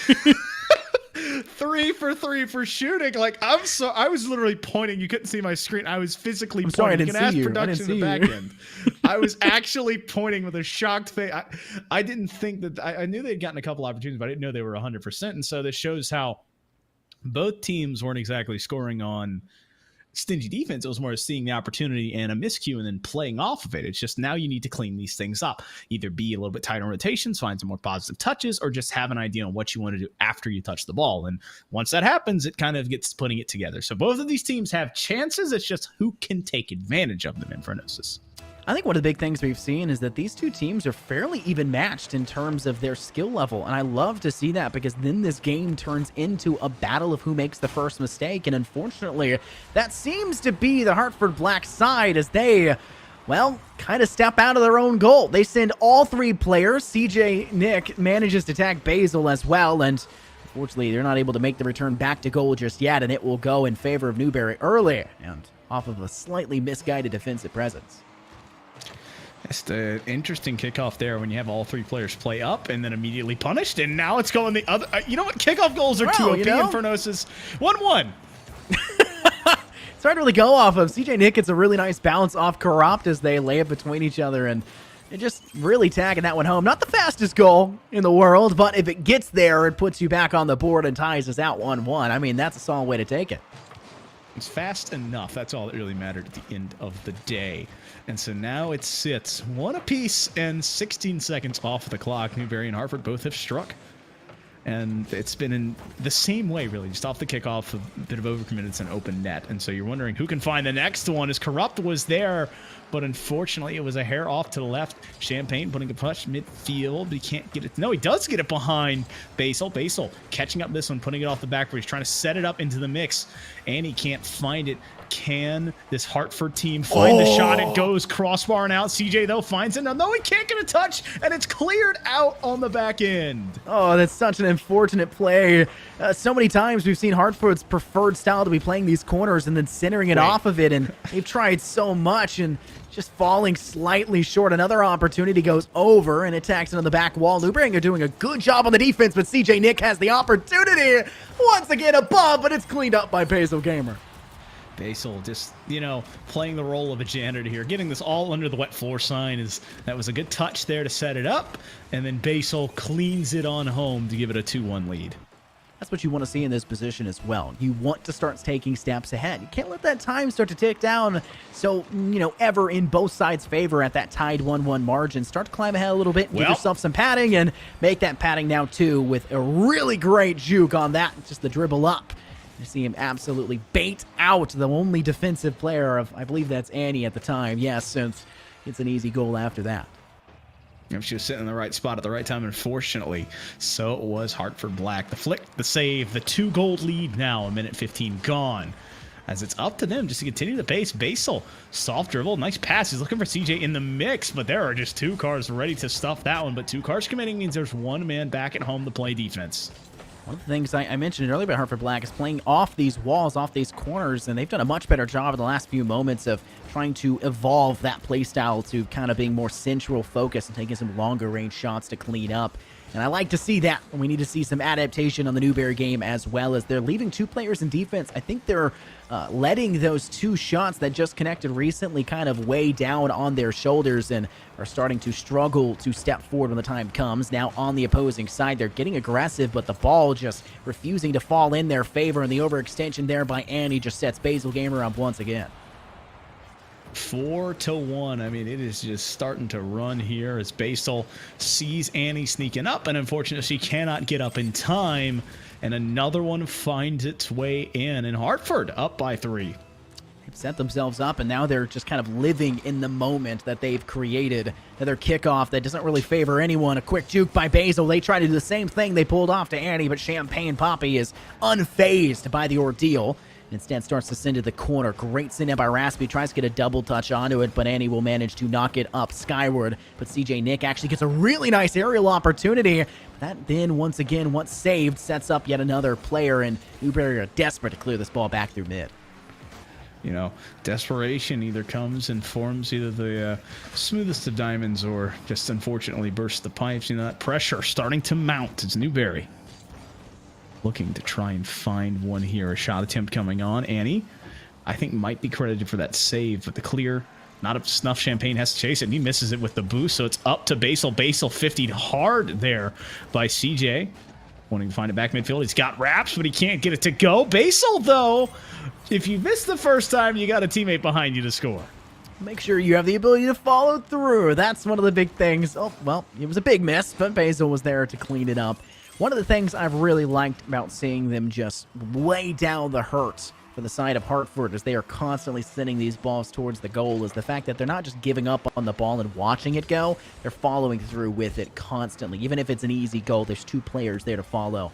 And we see an easy opportunity for Newberry on that kickoff as it's pretty much set, but that slight speed of the ball and the lack of boost makes it so they can't really finish the job, and Hartford manages to hold on for another one. Well, you know, still have 100 seconds left, so it's not impossible, but it is very unlikely for Newberry to score 4 to tie, 5 to win in that amount of time. They need start if they want to get at it. But, you know, I don't think, again, I'm a very big proponent of not worrying about this game when games get out of hand. It's about worrying about the next one. And how you do that is by building on each possession. Can we get a positive touch on this one? Can I find a pass maybe? Can we get a goal off of this possession? Not worry about a time or worrying to come back. Just trying to do little things right so you get into the next game with a better mentality. Yeah, feel out the competition in this moment. You're getting a great understanding of how they're wanting to play, how they're positioning themselves, and in this time, you can be building on a strategy that can essentially fully counteract what they've been bringing to the table and force them to have to adapt to you on the fly. And I think that's a great way to phrase it there, Foof. I love what you say there. Corrupt with a clear over to corner. And he's close by, but looks like we'll see CJ Nick get the better touch. Great play by Corrupt to get over the top of that one. Now a goal opportunity. Unfortunately, hits it with the top of their hood. And it gets sent back towards the corner with a great assist there by Hartford to defend it out. Well, you know, they'd have to have everything go their way at the end of this one because after this, they're going to need a reverse sweep. And Raspy Dino just forcing cars out of the way, scoring a 6th. And guess what, Infernoses? We are 1 goal away from taking a trip to South America. Well, are you making a Brazil reference? Yes. You're making a World Yes, Cup we are. reference? That is a huge thing in Rocket League. That is Really? Yes. Wow, I didn't know that one. I guess it is. Yeah. I guess it is soccer, right? So like, Yeah. there's definitely the Soccer. alliteration to it. Soccer. My bad. I apologize. Let me rephrase that one just a little bit. Don't worry. Oh my about it. goodness. That's just the official game mode in the game. Oh man. Oh my goodness. But having some fun here like Hartford Black is. Newberry down big, just need to find some kind of semblance of something to hold on to. Grasping at straws and coming empty-handed as Hartford winning their 2nd in a row of a score 6-1. Basil Gamer had what, 3 or 4 at the end of that one. This time again having Only 4. Not the perfect game that they had previously. It's 4 and 5. But still a pretty solid statistic. It was 1 and 6 there for Raspy Dino. Hey, they definitely you know what? facilitated a huge assault. No, that's big. Every single time there's a goal opportunity that's shot on goal, that's another opportunity for the defense to make a mistake. And it just happened to be that they made more mistakes in the one-on-ones with this player of Basil than they did with anyone else. And I think that is kind of attributed to the fact that the pressure's on and it starts to crack away at the armor, and they'll make those mistakes eventually. Well, the thing that I always kind of look at in Furnace is, I mean, you've heard me talk about shot counters. It's huge. That was 15 there. I mean, it was all the pressure on, and going 1 for 6 never feels good. But you ever heard the old saying, I'd rather go 0 for 40 instead of 0 for 8 because that means to stop shooting? Yeah, he's just not going to stop shooting. He's going to keep going. Just because he's cold now doesn't mean he won't be cold later. So seeing an opportunity and taking it, having that confidence to understand, hey, I can do this, always a good trait to have in a player. CJ Nick going for the dribble off the top. Quick flick over, but doesn't seem to surmount too much. Instead, sent onwards the side of Newberry. But 2 shot opportunities come to the head of Hartford Black, and eventually Basil Gamer will be the player that actually finishes the job of sending it home. CJ Nick had a second shot opportunity. That's the one that bounced off the wall twice. But once you have twice, you have thrice. If every single player has their opportunity, their time will come, and that's exactly what happened for Hartford Black. I call it the 1, 2 to 3. You know, simple. The first position to second position, third position counting, because 1, 2, 3 equals 1 goal for the team that usually does it. That's a pretty touch from Newberry, and that is a pinch save coming out from Hartford Black, having to just pull some magic out of the hat, and this is going to be Raspy securing this one to go up by 2 before we're even 30 seconds in. Hey, that's I think 2 shots at this point. Probably what would be counted to Raspy after the wall hits from last time, and that's 1 goal. Already doing better than 1 and 6. So we're seeing them step ahead themselves, now trying to play their last round's performance. We'll see how they manage to do with it. Well, 30 seconds now gone, and Hartford up a pair. Trying to get up another one. Raspy was looking for a par first shot, but could not beat Corrupt and company on that. Newberry still searching for their first icebreaker of the game and trying to find a way and make their first of the series. A pass midfield. That's going to cross very well with not a lot of resistance, but CJ and company not really ready to force that one, and they're not going to have to. They're up a pair. They don't need to overcommit, but this is a chance coming through. Turned away by none other than Corrupt. And I will say Corrupt has stood a lot of tests this time. A flip reset coming through. It's bouncing around. But unfortunately, Raspy, that was an awkward one for me to look at, and I can't imagine seeing it from his point of view. You just kind of have to risk the spot in mid when you're defending that one, and Newberry managed to scrape by without having that one touch the back of their net.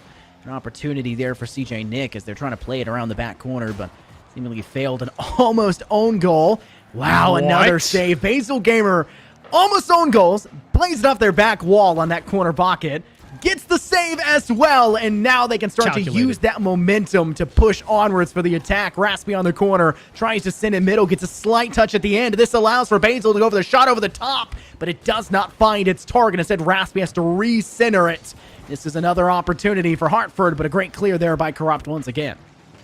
Playing it low and slow, so you Nick over 1, got to win at 15, can. Keeps possession. It's now him and Raspy down. And that's all 3 players committing up. They're probably going to score. Basil just steps in front of his teammate and says, I'll be taking that shot. Yeah, it's mine. Pad the stats a little bit further there. This is all me. Got everything. See, Raspy just sat there. Raspy's like, I know I'm not getting there first. I'm just going to sit here and pop a squat. I'm going to put the brakes on. Maybe watch a movie while I wait for it. You can probably fit a TikTok in on that time. He's holding the camera in the montage. Yeah, you know, he's there. He's involved. It's the point. Another opportunity here. Oh, Basil Gamer misses by a narrow margin, but looks like Raspy Dino's trying to set up another attacking point. CJ Nick plays it off the back wall, and guess who's ready for it? It's Basil Gamer, who sends it yonder, but it just barely misses. A great save for the Newberry defense. Yeah, Newberry defense finally standing this test and getting a little bit of their own possibly back, but they need to get creative on offense because they're still down a bunch, and it's going to start to continue to go as this is just absolute confusion happening in front of that. But you know what the great thing about confusion is, Furnos, is if you don't know what you're doing, there is no way that your opponent can know what you're doing. Is it almost worked with the 50 dunk? That's going in, right? No. Oh, it's all over the place right now. That's an old line about the U.S. military. Yes. I love that Mass line. confusion. I think it's so funny because that's how I play all my esports. If I don't know what I'm doing, they don't know what I'm doing, and it never works. But I sure like to pretend it does. It's a strat. Don't discount it whatsoever. But Hartford still pounding their hurt down on the goal of the Newberry side. Bays is going to play from corner. A nice touch that just kind of plops it over the top, but will barely be scraped away at an aerial there by Newberry. Raspy's now playing the corner. Has been a great player to set up these central plays. And once again, that allows for Hartford to find another girl, and CJ Nick is the player to do it. Well, again, Raspy just giving a lot of free reign above the net here and just drops it down. CJ, they've had a ton of these passes midfield that they've not been able to collect on, but this time it's collected. It's 4-0, and now 104 seconds left, and it's a 4-0 lead.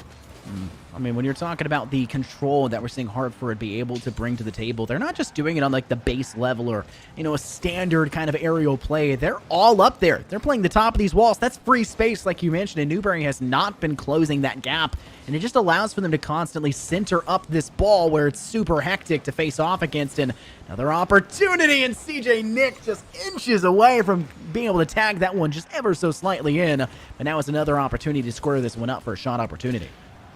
corrupt. Oh, okay, the demo coming in from CJ Nick. I wanted to give a lot of credence to CJ Nick making a play there, but unfortunately could not. It felt like I was actually watching two centers boxing each other out in front of that net, and I'm like, this is not basketball. What are you two doing? But at the end of the day, it just works out enough by the defense. So Newberry, again, still on their defensive third. Need to find a breakout here. Double commit, but they're not able to get it past the midfield stripe. CJ Nick stalling it out, and Corrupt waiting here patiently, seeing that Basil has a touch, and Basil's just got it on top of his car. Denied by Champagne, and Corrupt able to put the pressure on the other way. 40 seconds left. They're trying to find one. Gonna have to be a goal every 10 seconds. Now make that a goal every 7 seconds, and that's going to drill this one even further into the grave, so to say, as we're looking at more than likely a 3-0 possibility done series for the side that's managed to strike themselves ahead. Hartford Black now 5-0, Foof, and they look confident and they're playing confident. It's just catching Newberry off center so many times. Newberry's not been able to make these consistent touches, and when they find some ideas and some touches and passes, it's just, I feel like I'm looking at a spotty Wi-Fi connection. They're not very good at finding each other and getting to the point where they need to be. And so it's just going to be about meshing up the communications, finding what you want to do offensively and defensively, making sure you communicate. I mean, that's a big booming clear, but what can you do to follow it up? A shot attempt off the backboard, that is great follow-up. It's a great idea, just could not be transitioned well enough. CJ over one, but it's not going to go in, falling back down. Hartford 3-0 off the back of a 5-0 game. Wow, CJ Nick leading the forefront there, not being Basil Gamer to take 4 goals in that one. And obviously a much better shot differential between them, 1 and 2 for Raspy Dino. I'm really happy to see that one for him. CJ Nick 2 and 4, 1 and 6 for Basil Gamer. Maybe they fell off a little bit there. Maybe. Listen, they're an early game carry, okay? They went ahead and got all their kills, and then let the back end, the scaling comp finish. All right, you guys it got out, this. Go ahead and just you got it. I already did what I did. I'm then. handing it off to you guys now. It's you guys. I know there's only 5 seconds left. It's you guys, though. You guys got this. There's a 30-person lead, 5 seconds left. I'm not worried about it. Take it away. We got it. Basil was so good, though. Talk about the plays they're making the entire time. We saw a couple flick opportunities where they're dribbling it on top. They're just carrying the ball. It's like those old trick plays in soccer where somebody, not soccer, real soccer, where somebody would like do a trick play and then they just tuck the ball in their shirt and just like walk like it so they don't know where it is. Yeah, That's Basil just tricking everybody. Absolutely counterplaying any position. Just doing exactly what needed to be done and moving on to get the dub. That makes our 3rd streak in a row of 3-0, 3-0, 3-0. Now Infernosis. But that is still not it for us. We have another one coming up, but you will not see either of our shining faces. This is our last of the night, so thank you for joining us. But please stay tuned. We have one more, and Newcastle will be back in a bit.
Welcome, everybody, to the NECC. We've got one more series left to go tonight, and then it'll all be over, and we'll cry about it. My name's Grant CFO, and over somewhere, I assume it's that way, it is Hail Monkey Man, my man. How are you doing? You ready for some NECC action? I am always ready. We always get here to end out the night for you guys. This time, it's a little earlier than usual, all of 8 minutes sooner. But you know what? That's 8 more minutes that you get to spend with us. We're not starting soon. I'm kidding. No, we're starting. We are. So, Yeah, that was gonna be a dead drop. I would not be here for it. There's no way.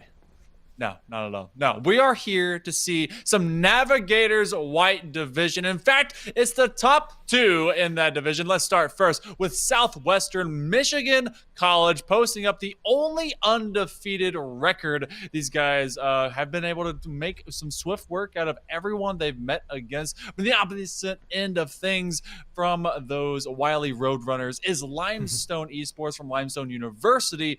They had a couple that they've left off the market 4-2, but otherwise, this is top of the box, top of the division.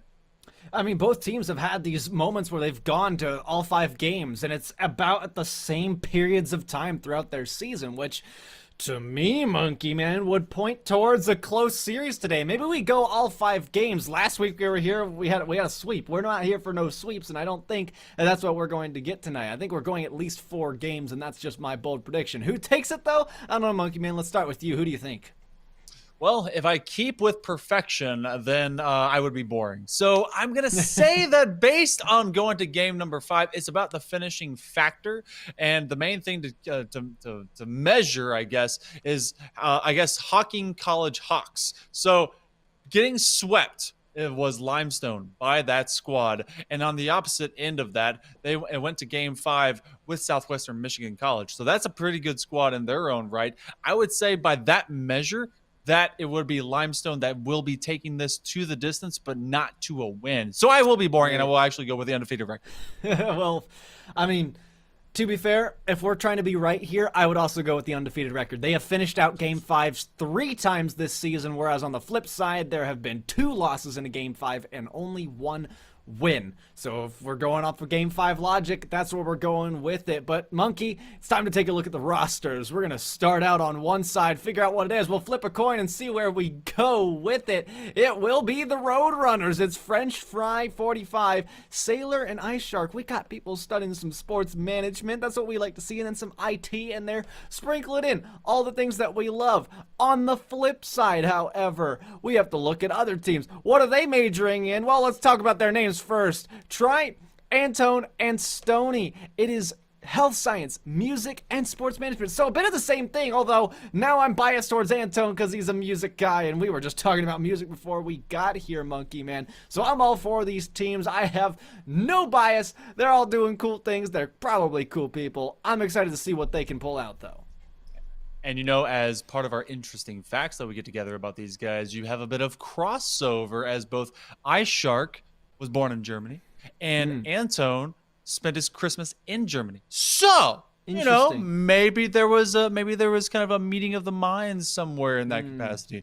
I don't know if it was recently or wherever in between, but I'm sure that they're based on the similarities of how good both these squads have been. We could extrapolate that maybe that was from a point of birth. The competition's always been in their blood, and I know for us, it's always been in the moment to be able to get into this series. And of course, we appreciate you guys doing the entire distance for the NECC. There's been a lot of Rocket League today on a whole bunch of channels, but you know what? You're ending your night with this one. Let's get into it. It's the final match of the evening. Well, those that are ending their night with the NECC have made the right choice, but you better go to bed afterwards, let me tell you. I've had my sleep schedule screwed up. I wish I could fix it, so just get disciplined, Forehead. That's what I would say to myself, at least, and hopefully the defense is disciplined here. I thought that one would go in for a second, but of course not when Antone's in the net. Sailor in the back, though, has a shot on target over the head, and it almost finds its way through, but the third line of defense comes through. Slowly but surely. Not even slow. This has just been super quick. And I'm glad to be able to see this kind of just swiftness off the rip in Navigators. Because, of course, this division has a lot of promise for progression. And has been, so far, on the back end, SMC trying to be able to get their way out of the stripes. That's a big booming clear. And we were talking about that a little bit earlier in our night. Big booming clears, so just open up space, give yourself a little bit easier of a time to rotate, and suddenly we're locked up into a 2v2. Yes, we always love to see it. 2v2. The whole game field has changed. What your course of action is solely dependent on how good you are at twos. They've got the bump plays figured out, so we're glad to see that. They avoid the breaking of Rule 1, which means more respect given to French Fry. Had the opportunity twice now to do so, but that must mean there's some bold confidence for SMC right now, especially as this one waterfalls down.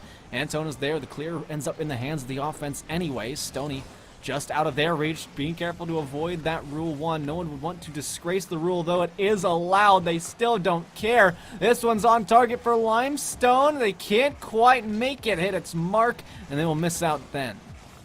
Trying to be able to get a back pass, but just unable to field it. This in 2v2, you have to be really conscientious of your rotations. You don't want to overcommit one man up, and to that end, it will become a little bit more passive of an attack. French Fry has to collect, does so, and looking for the breakout. It's going to be a nice little chipper, but everyone will be rotating away from Limestone at the midfield line. Does Sailor give up? No, that quick flip. Got to respect Limestone for not breaking up the little huddle. And approaching halfway, we're still scoreless. Twos is as hard as threes, especially because you have to take so much responsibility on your own shoulders. Yeah. The big thing that I'm realizing here is Limestone is much more willing to commit their second up, which is not necessarily a bad thing, but also kind of a bad thing, because if they're going to double commit, that's going to expose them, but somehow they find a way to the other side, and in spite of me, score a goal and make me look absolutely silly. Antone with a great dish, and Stony able to put a bouncer on target. And you know what? Respect all around in the chat, and of course to these guys sticking with it and staying nose to nose. We go back to a traditional threes game now. I want to see if the Roadrunners will be able to run their way straight down for some more offense instead, as Limestone be posturing up from the corner. Sailor hasn't had a whole lot of play time. He's got all of a couple shots at this point, but they got 2 minutes left and only down 1. I don't even think they had any points. Like that's just how long that Rule 1 was locked in. They have spent 3 minutes without play in this game, and now they come into it and they're like, okay, finally time to actually play the game. Just had a bit of a 3-minute delay, had some place to be, and now we're back into it. Luckily, Limestone having that first goal to their name. Like I was saying, the fact that they were willing to commit forward shows a lot about their threes mentality. It's still shocking to me that SMC was not able to walk away with the first goal. It seems like it should have been theirs, and with 90 seconds to go, you know you still have to get one. So if you couldn't get one when it favored you, how can you get one now?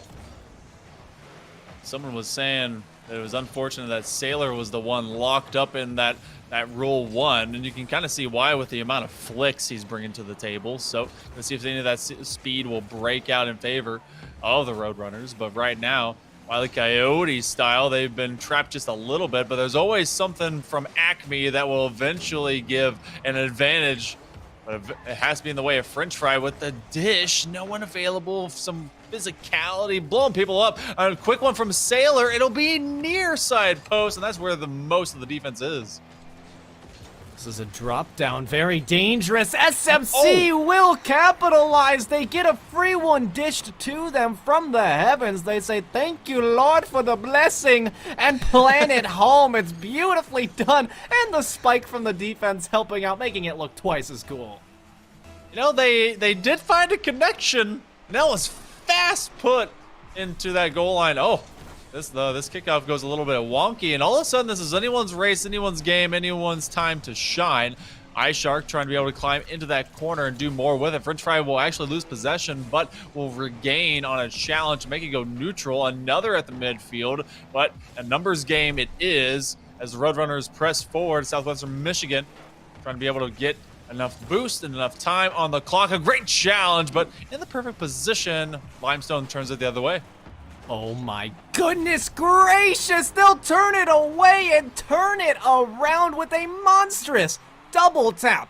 Look at this. Just It's just perfect. They don't even have to even move that much. It's so impressive. You wouldn't expect it to come out in such dire circumstances. 11 seconds to go, and SMC, they've got a big challenge to go for if they want game one to have any chance for themselves. Stoney's got the flick to finish. It hits the post, meaning there is still a chance, though unlikely. Long distance to travel. Great way to get up in front of it. Looking for a second double tap. They almost find it. What an exclamation point it would have been, but they don't need it because they already had one. No need to add any more. Some beautiful shooting when they absolutely needed it. 9-4 go the shot margin. And, you know, even though they had less than half of the offensive output than Southwestern Michigan, it is quality over quantity. And it's going to be Limestone that does take it. Some just better shooting, better shots, and just going to the sky, making use of some great counter rotations and being able to go up there and elevate in a hurry. I mean, that is aerial prowess that you can take with you anywhere you go. I mean, I thought this was the team that was supposed to be struggling. And it seems to be that the undefeated seed is the one struggling, and I don't think we're going to game 5 by this logic. Yes, it was only a 1-goal game, but if that's the aerial striking ability that exists within Limestone, this could be totally different of a landscape to play on for SMC. They've got a difficult challenge, a difficult opponent to go up against, especially if they don't shut down that airspace in this next game. Talk about a different outlook. They will all be Limestone if they lay that foundation one piece at a time. But these Roadrunners, that just lays a nice flat surface for them to run upon. Let's see if there's enough extra friction for them to grip on and grip up, as they'll have to take the fight to Limestone here. Southwestern Michigan been able to posture for some better offense, but one thing that is missing a little bit more often than I would like it to is the second man approach. They definitely have the options. They don't have the numbers where they should be. No, they don't really have a lot going for them in that department. Doesn't mean they're entirely lacking, though. Antone to send this one up to Stoney. He's got a free shot. Just had to get it on target. French Fries had a very low chance at saving it, so they'll fall short yet again. Plenty of offensive attacks from both sides. Sailor over the head of one. Had the bump, but just barely missed. Now they've got a rebound. Has to put it on target, and that is an easy one to sail towards the net. What a great win. It was Tyrite that was put it just a little bit off, and then a quick challenge off of iShark is able to just kind of roll it over. Sailor was like, hey, I was just there, and turns it right in for a quick score inside the first minute of play. Kickoff does go in favor of Tyrite, though. Don't shoot it towards your own net. Be a little careful there, because now you've got a save to make, and that is 2 now. Missed for Tyrite. Barely was missing the last one that went in, but this one is even tougher because you kind of dish it out to your opponent and then bail for the net. That's not going to do great things for you, as now you're down 2 goals for Limestone, and now I'm going back on my statement. I'm going back on my statement for Game 5. We could very well go there. It definitely feels like it, and that was a tough situation because Tyrite had missed the ball, and you know that's when the squishy save positions actually are in your favor. They're not just for all flash, no substance, but that's a big save. That one will at least cross-cut from post to post. Stoney with a challenge. He's going to give it over to Antone. That's going to be off the backboard. Can they make that quick read? Not quick enough. Sailor, if he's not locked up in a roll 1, he is quite the variable that has to be accounted for. And if Antone doesn't have boost, then you don't have to account for him. He's not a threat to SMC, and they did a great job at recognizing that, or maybe they just didn't know what to do in that situation. They didn't have anybody occupying the backboard, which was very alarming to see. Limestone does that very well, although SMC doesn't really use the backboard all that much. They'd rather go out with the ground play, the demos, the physical play that you just see there, and iShark has this one that they get in the way of any potential teammate that could have gone for it, which rules out the option of team play. I think this is a solo playing team. If you cracked it down to that, if you cracked the code, that might just be what it is. Now you crack the ankles of the car in front of you to get your first point. That's how you get on the board in Game 2. Collects it, traps it, and has one extra touch to be made, and just actually overplayed was the defender, and Tyrite just has to make sure that this one stays cool, calm, kosher, and center on net. So, cutting the lead in half, Limestone be able to press their way in, maybe for a second in a hurry, and it goes right back where it came from, and it's Tyrai with 2.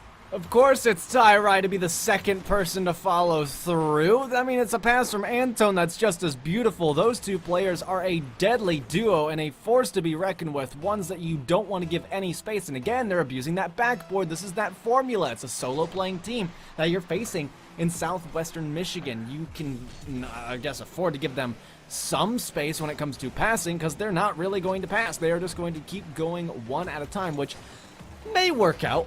But as we've seen history repeat itself, it has not, because twice now have Limestone been able to capitalize what they do best, and that is passing play and high octane shots.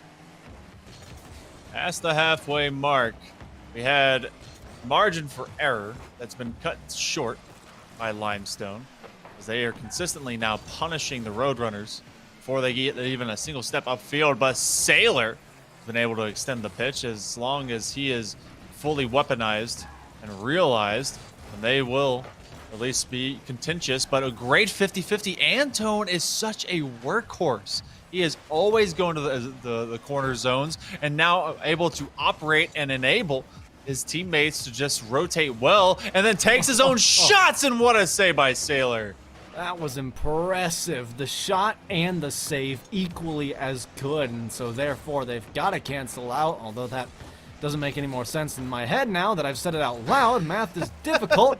Either way, you know what I meant, and you have to look out for the offense coming in. Well handled by Limestone. Stoney misses, allowing Antone to come forward. Go and continue this one. Just needs a solo play. He won't get over the head because SMC knows their one's abilities, as well as their 3v3 rotations. This game still remains tied. We are almost to the minute mark. Do you believe Stoney had his name before he started attending Limestone? That's a good question. I would assume so. Unless you are really in love with your school pride, then that would be another story. Think it's rather unlikely, though, but it is unlikely that French Fry gets this. They do, though. They had the speed going for them. Tyrai had to get there. 45 seconds on the clock. It's inching closer to the SMC net. Oh, how devastating it would be to go down to a team that is below you in the rankings. A team that could potentially spoil your undefeated streak. 30 seconds, you need this game to get back in the series if you're SMC. How about that goal to start? What a beamer, 118 kilometers per hour. Quick, someone tell me how fast it is. I think it's somewhere in the 70s, and it's a quick pop from the ground, and it is slammed home by Sailor. As Southwestern Michigan, they'll find half a minute remaining and a goal up over Limestone when they needed it most to try and tie the series up. Maybe a second. Yes, it is. Wow, how the turns have tabled. This is crazy. We thought that Limestone would have had at least a chance until you realize that, remember, it's a solo playing squad that you, A, can't give space to, and B, can't not anticipate the fact that they are going to go for solo plays. You know the formula now, especially if you're tuned into stream, which, I mean, I wouldn't recommend while playing, but somebody has got to be aware of that. Cut off SMC. It is not that hard. I've seen the mechanics you guys bring to the table, and unfortunately, they didn't show out as much in Game 2 as they did Game 1, and that'll be the reason that Limestone fall here by 2 goals to Southwestern Michigan College. They'll be looking at the next game and maybe this goal to start up some momentum. The restart not allowed, not available to them. Certainly would have been amazing, but SMC walk away comfortably. A familiar situation both teams are in. We have at least taken our first step towards what could ultimately be an extended series of play, and a lot more this time around on offense for the likes of Limestone, but it actually goes equal but opposites as they are half the amount of goals ultimately efficiently put through. And this was locked up until that last 30 seconds of play. And then all of a sudden, it's just one big challenge, one big spike. And those challenges really were the difference makers between both these squads. Got to see if they're going to be able to contain any of that. It's going to be pretty much that all the time. Anyone's game is just a matter of one quick turnaround to give us the difference maker. And I think that turnaround could come now. It's definitely a possibility for Limestone. It seems a little bit out of reach after that last game, because it's that finishing factor that we were talking about. It was exactly what you had hypothesized. If we do go to a game 5, who can finish it out? And SMC has consistently been able to close out any game that comes their way, although Limestone with a quality opportunity missed twice. And they're stuck chasing the ball back to their own half. Oh, no. Looking at their own teammates. Won't get their hands on boost. Had to go for the ball here. That forfeits it to Sailor, who puts on a shot. Third man had to get involved. That was over the head of the second. They'll clear long. French Fry wants to stop. And they might pay. Sailor, though, with a diving save to hit the post and send it out. It's a bit of that physicality. Tyrai built huge. That might as well be a Roadhog XL, as he was able to get every single bit of that ball and continuously making sure that midfield line is held down. And conquered is Limestone pressing the attack. That's a shot on, and it's again another save by Sailor.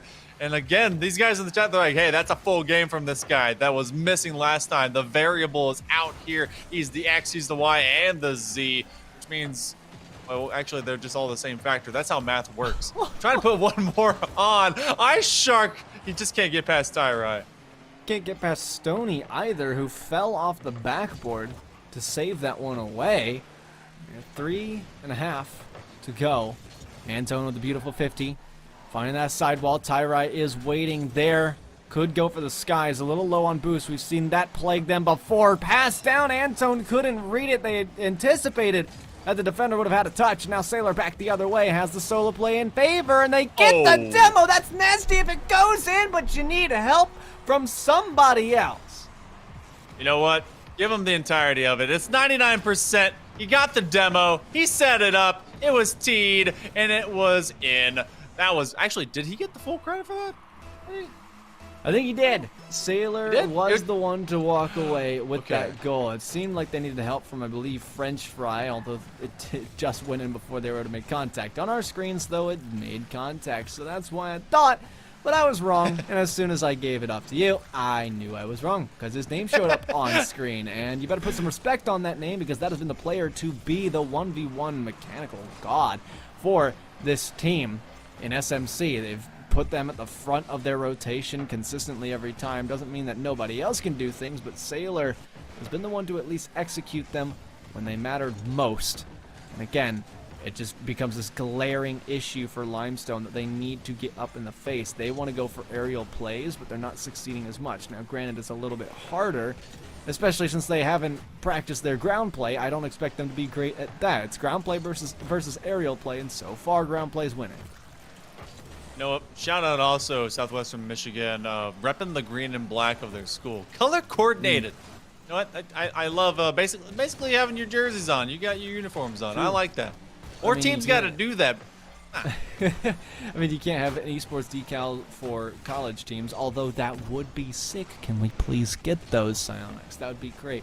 Very unlikely, though, because licensing, copyright, and stuff is probably incredibly hard for colleges that have been around for sometimes over a century. So it might be a little bit difficult, but I do love the color coordination, especially those colors. Black and green used to be my favorite color combo. I guess it still kind of is one of my favorites, but man, love that. It's just it's fierce, and they're proving why, because it's 1-0 with 90 seconds remaining.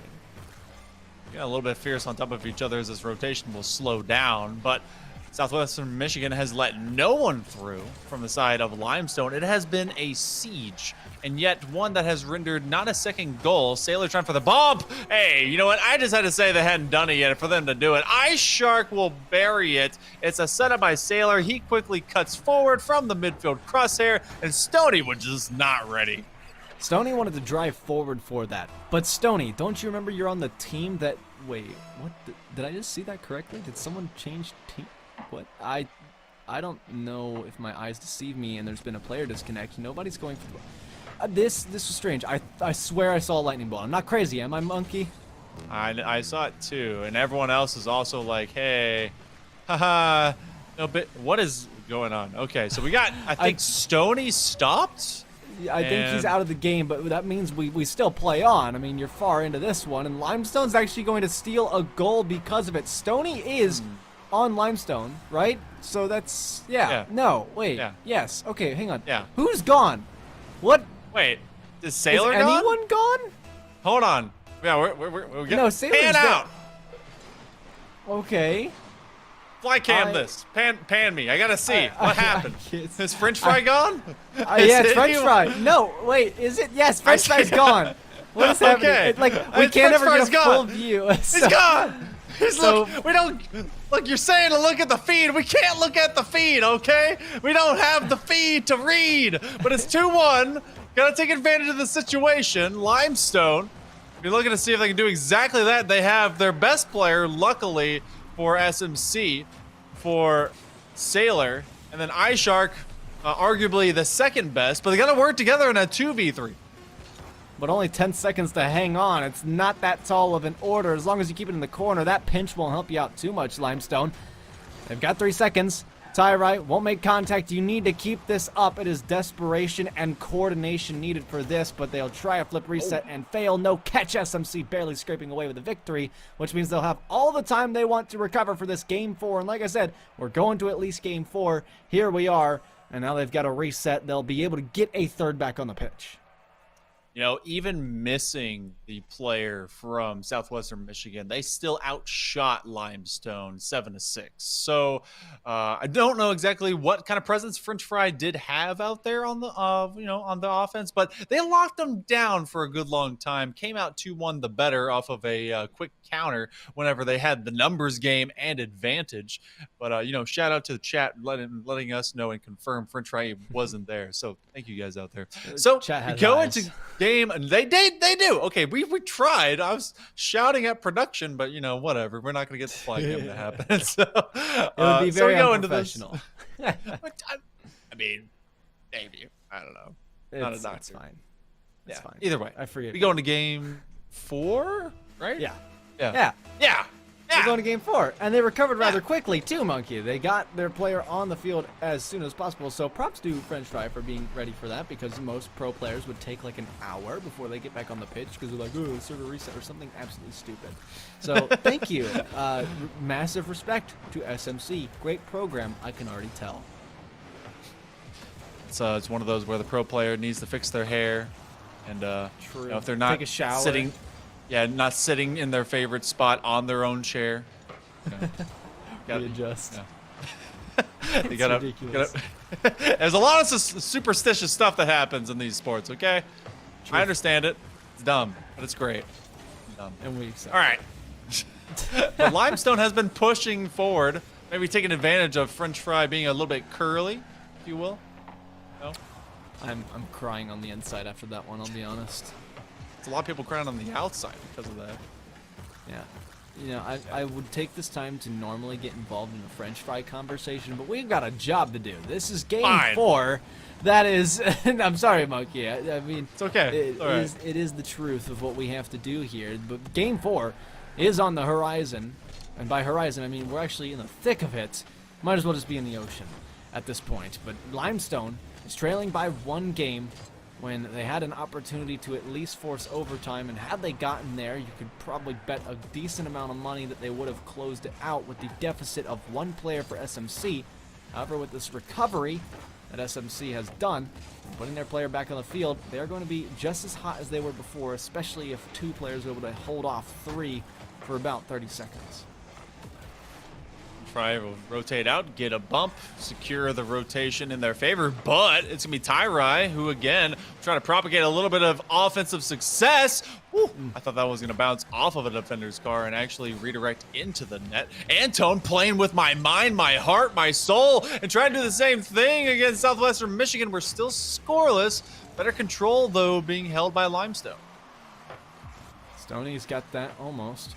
Ty gets bumped, forcing Antone in on the play. Back out to midfield. Sailor's there. Wants a double. Finds it. Backboard. There, and it's missed. Just barely. Yet a defender in the way. Tyrai sending it back deep in pursuit. Sailor's got to turn around. Flicks it up. Stoney and retreat. French Fry to take over. Not sure if it was the right call, but none of these teams have scored a goal yet. Everybody's still looking for their first. Stoney's got that over to the side. Off target. Made 1 bite. Sailor Doesn't make contact. That's an open net. If you can score it, they go for the fake. You just have to put on a shot. That's again showing the ground play, the 1v1 skills of SMC. They will not be baited into a negative situation. They will simply go into a proper challenge and take on the neutral ground in space, so that no matter where you try to maybe flick or fake, you just will not find it easy. That one will waterfall down. Fielded well by Stoney. Sub 2 minutes to go. We are stubbed. Oh, well, wait. The score coming through as French Fry. He comes back from the dead. He comes to life in this game and finds the first goal of Game 4. It's just defensive misses at this point, and it's mere inches separating the two from making contact that were in the net. And they'll suffer the consequences. Simply put, you've got 100 seconds left to go on the clock, and now you're fighting for a goal when it's been a struggle bus and you've been hardly able to find any. Now you're running into your own teammates, and that could prove to be detrimental to your success in the end. You lose this game, you lose the series. French Fry's going to try and keep this pressure on. 1.5 and less. Oh, Sailor with an uncharacteristic miss. Will actually give extra possession time to the likes of Limestone. They're looking for the breakout play. Tyrai, though, will be met by French Fry. One of these guys is going to be able to make a shot, and it will be French Fry trying to make that turn out. Opposite side. This will be a breakout play. French Fry has to be the first one to touch it. He does not, and it will be stolen. Oh my goodness, was that Sailor? It was either him or Ice Shark. Oh, the Stoney! He'll drop it on his face and tie it for one. Well, what happens when you drop a rock from the skies? I mean, it's going to hit hard, but apparently it pinches the ball into the net, and that's how we tie up this game. Stoney, how about that? 60 seconds to go, and now it has become anyone's game. Oh my goodness. It's got to be the creativity that you see from one side or the other to be able to break through. These guys, both teams have seen so many game 5s. They're used to going the distance, but where's the finishing factor? We've seen it perfect on the season so far for Southwestern Michigan. We've not seen Limestone do the same. Big booming clear. The half minute coming up here, Grant. We could have a potential game 5 on the horizon, but OT also could be in our short sights. And then you've got SMC that could spoil the entire hopes and dreams that you and I have, that Limestone has, by just scoring another goal. We're in silver goal territory, and it's looming towards the net. Ty, big save needed to be made that they have been failing to do in the past. Sailor will get there in time to make the stop. 10 seconds to go, has to play keep away. Looking for a goal, but they'll fall short. There's that aerial prowess coming in when it needs to. You just got to pass at midfield. They miss contact, and that might just force the overtime with one more. Oh, Pat's connection. Stoney coming up shy and hitting the post. We've got OT. Goodness gracious, that had the potential to be the sharpest pass and shot and quick regulation win that I've seen in a while. Opening seconds will be a continuation of pressure, but Limestone actually loses out. A nice bouncer off the dome is Sailor, but that's a flick. It's a one-on-one. It's a beat! Oh, it's Antone! He set the tone as the pace of play sped up every single second from the back line, and we go to game 5. Finally, after 4 games of not having the ground play in your favor, you give the other team a taste of their own medicine to force yourself into a game that will decide the series. And it is a beautiful way to go out. Antone has been that sky-high, high-flying character for their team. And then they come in and clutch it out by cutting in on the last defender, scoring a beautiful goal that sends them fourth. And this is probably one of their toughest opponents yet. Limestone with twice the amount of shooting, and they did it with everyone on the pitch. So this is true identities now being tested. An undefeated season for Southwestern Michigan being put to the limit. Every single time they play anyone, everyone's going to be talking about that. And guess what? We're talking about it tonight, especially as we go the distance. It's number 1 versus number 2 in the Navigators White Division, trying to play for the top notch on this shelf, and who will be the big man to be able to take it home. I mean, we have our final game coming up. What identity do we see from both squads? Who will be taking this home? Well, if I was one to guess, I think Limestone's got some momentum here. I don't know. I of course can make the prediction beforehand and stick with that one and look smart if it does come true, but I don't know. Limestone's got the momentum here, so I guess I can say that I'd be right either way. You know, just in different timelines. Well, I think it will be definitely Antone leading forward. And of course, Stony striking when he can, just being that glue. Tyrai pops off when they're able. I think this is a very big mirror composition. You have your front line two of iShark and Sailor. Same to be said of Antone and Stony. And it's no anyone's guess how similar these guys are, both in name as well as play style. French Fries traded out cars. What car is that? The Super Spy one? I forgot what it's called. I have no clue. Yeah, but talk about spying one through. It's gonna be Stony. As he'll go top 90 with it, and guess who? It's Antone that set him up. This is proving why I thought it was going to be Limestone that pulls away with this. Not only do they have momentum, but they've been feeling themselves all day. It's just taking a while. It's taking a couple of faults before they got some pep in their step, and now they've got a goal to their name. Oof. Demo. Loosen things up, shake things, and confidence and intimidation now coming out for Limestone. As over a minute of play, Sailor, it's on a one-on-one, but they're not letting him develop much like he did before. Those mechanical gods, they do so much with open space. You close that door is so tough to operate. Yeah, it's getting up in their face, not allowing the space to them, and it's exactly what I've asked of Limestone, and Tyrai is doing just that, and it forces SMC to punt the ball away, and when you're doing that, you're giving up possession. It's the same thing in football. I mean, you throw it away, and you've got to give up possession at some point. Antone making sure that no goals go through, and they can still hold on to this 1-goal lead. Double commit, and that shot will be found by Stony. No extra pressure, no extra velocity, and Antone doesn't want to give that one into a center. iShark will be there to at least challenge it, and now they're congregating. Oh, just short of trying to burn it and turn it right around that post. And there's a lot of friction happening around the bars right now. All that metal heating up. Sailor just trying to keep nearby. This is a very acute rotation. You got to be careful if you're SMC. I know they're pressuring up for a posturing offense, but you don't want to have everyone come too close with a counter clear like this one. Is it on target? Oh, it hits the woodwork. I was going to say that'd be a very strange way to go out. SMC avoiding danger, though. What could have ended this series as well. French Fry needs this bounce back. Down low for iShark. He's got it at the shoot on, and it goes crossbar down to tie the game. Stony just getting bumped away, and that leaves one man to make the read. French Fry goes up, makes sure to secure it, and it's iShark that will get the beamer. So clean, just halfway through game number 5. And we are no sooner knowing who's going to be able to end this series with a win. Well, like we said earlier at the start, SMC has closed out every game 5 that they have been in with a win. Limestone has only done that once. They're looking to change that. But SMC, they look fierce, except as I say it, that's the basic triple commit.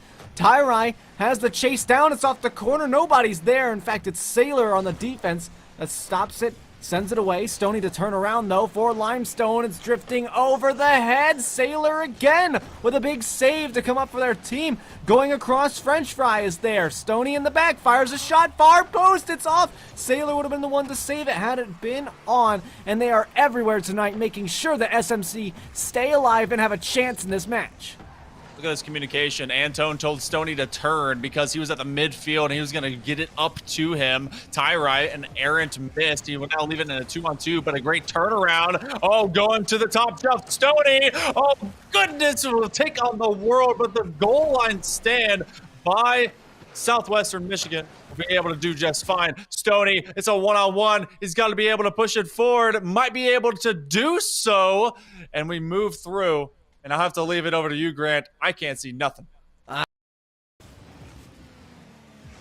same problem here, Monkey Man, but I can only see as far as my eyes will let me. We're back in it now. We blacked out for about 10 seconds, but we are here, and it is still tied. Still struggling, though, on our end. We have no idea what's going on, if it's even going through to the stream. If anything is going through, 60 seconds, we get the checkpoint off the backboard. We have no idea where it goes, though.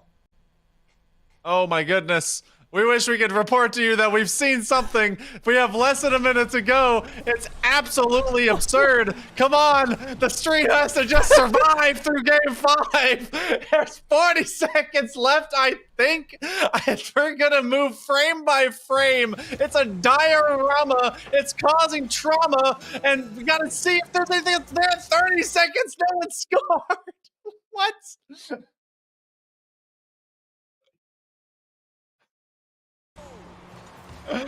Oh, there was a score! Someone scored! Someone did! I heard the music!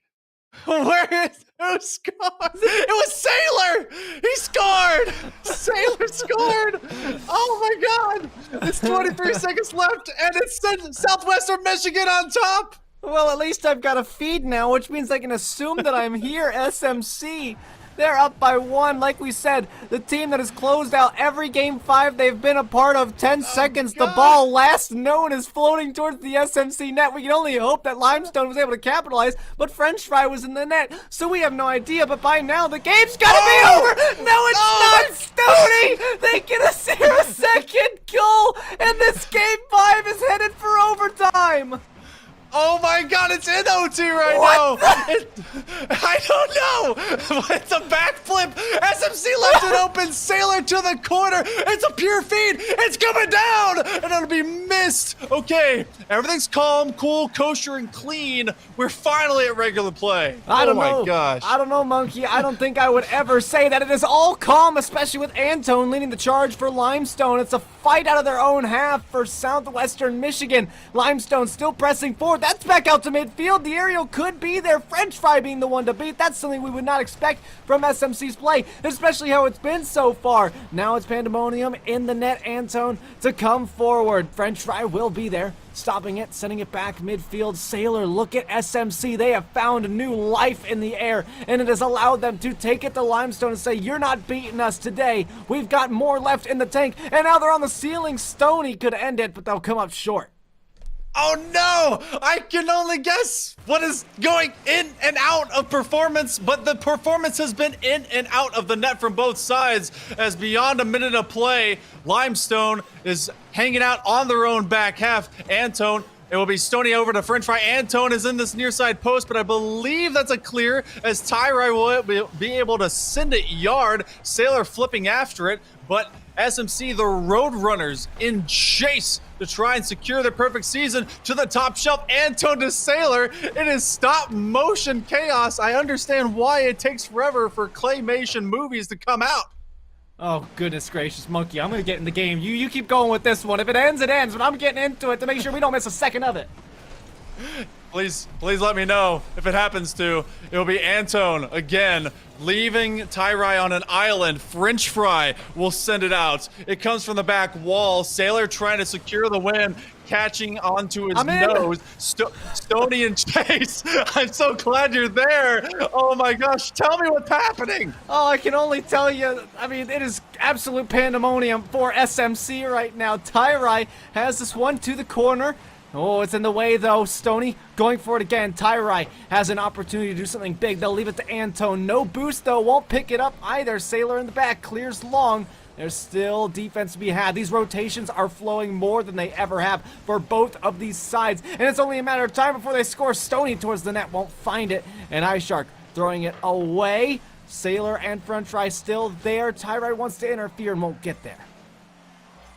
You're just a little ahead of me, so you may end up seeing the future, but Stoney will be beaten by French Fry. It's a breakout as Sailor. It turns over, but a big clear. And we'll have Antone trying to turn it back. It's a 1-on-2. He's taking on the world. iShark in chase after French Fry. And these rotations, like you said, have been cleaned up pretty well, but to the top shelf and through! And Sailor's able to get it in. Wow, what a double tap, and like we said, SMC has finished everything they've started in Game 5 every single time, and they will not disappoint here. The streak stays alive for their record and Game 5 wins.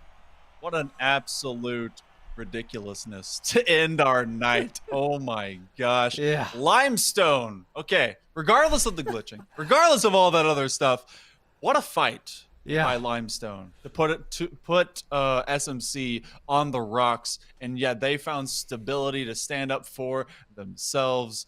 Wow, great job overall by the Roadrunners, and they run out to a 7-0 record. Yeah, that was insane. And I will say, I saw the future, and I was like ahead by 3 seconds. I had to let you, catch it there and see how it was going. I wasn't going to give away the ending as much as I would have loved to scream. But yeah, it was pretty impressive of a showing. SMC showed up with aerial mechanics when they needed to. I don't like the fact that they waited until Game 5, and I hope that next week they'll come in Game 1 ready to go on that kind of stuff, because otherwise they're going to go to Game 5 a lot more often than they would like to. They will lose series more often than they like to. I'd love to see that aerial play be invested into their play. It took them a long time to adapt, so if they can kind of just sprinkle that into what they've got going for them on the ground, then you've got a recipe for success that could work on anybody at any time. Well, a instant classic, be it through chaos or otherwise, and I hope you guys enjoyed it as our final match of the evening for here at the NECC. It's some great Rocket League play overall, and you get to see more of it next week, but don't miss out. We have some awesome Rainbow Six Siege that will be going down tomorrow night. Same bat time, same bat channel, same bat people. Thank you guys for hanging out with us. I've been Hale Monkey Man. That's Grant CFO. You have been continuously awesome and living through us in the Matrix, and maybe you still live there too. But until then, we'll see you next time.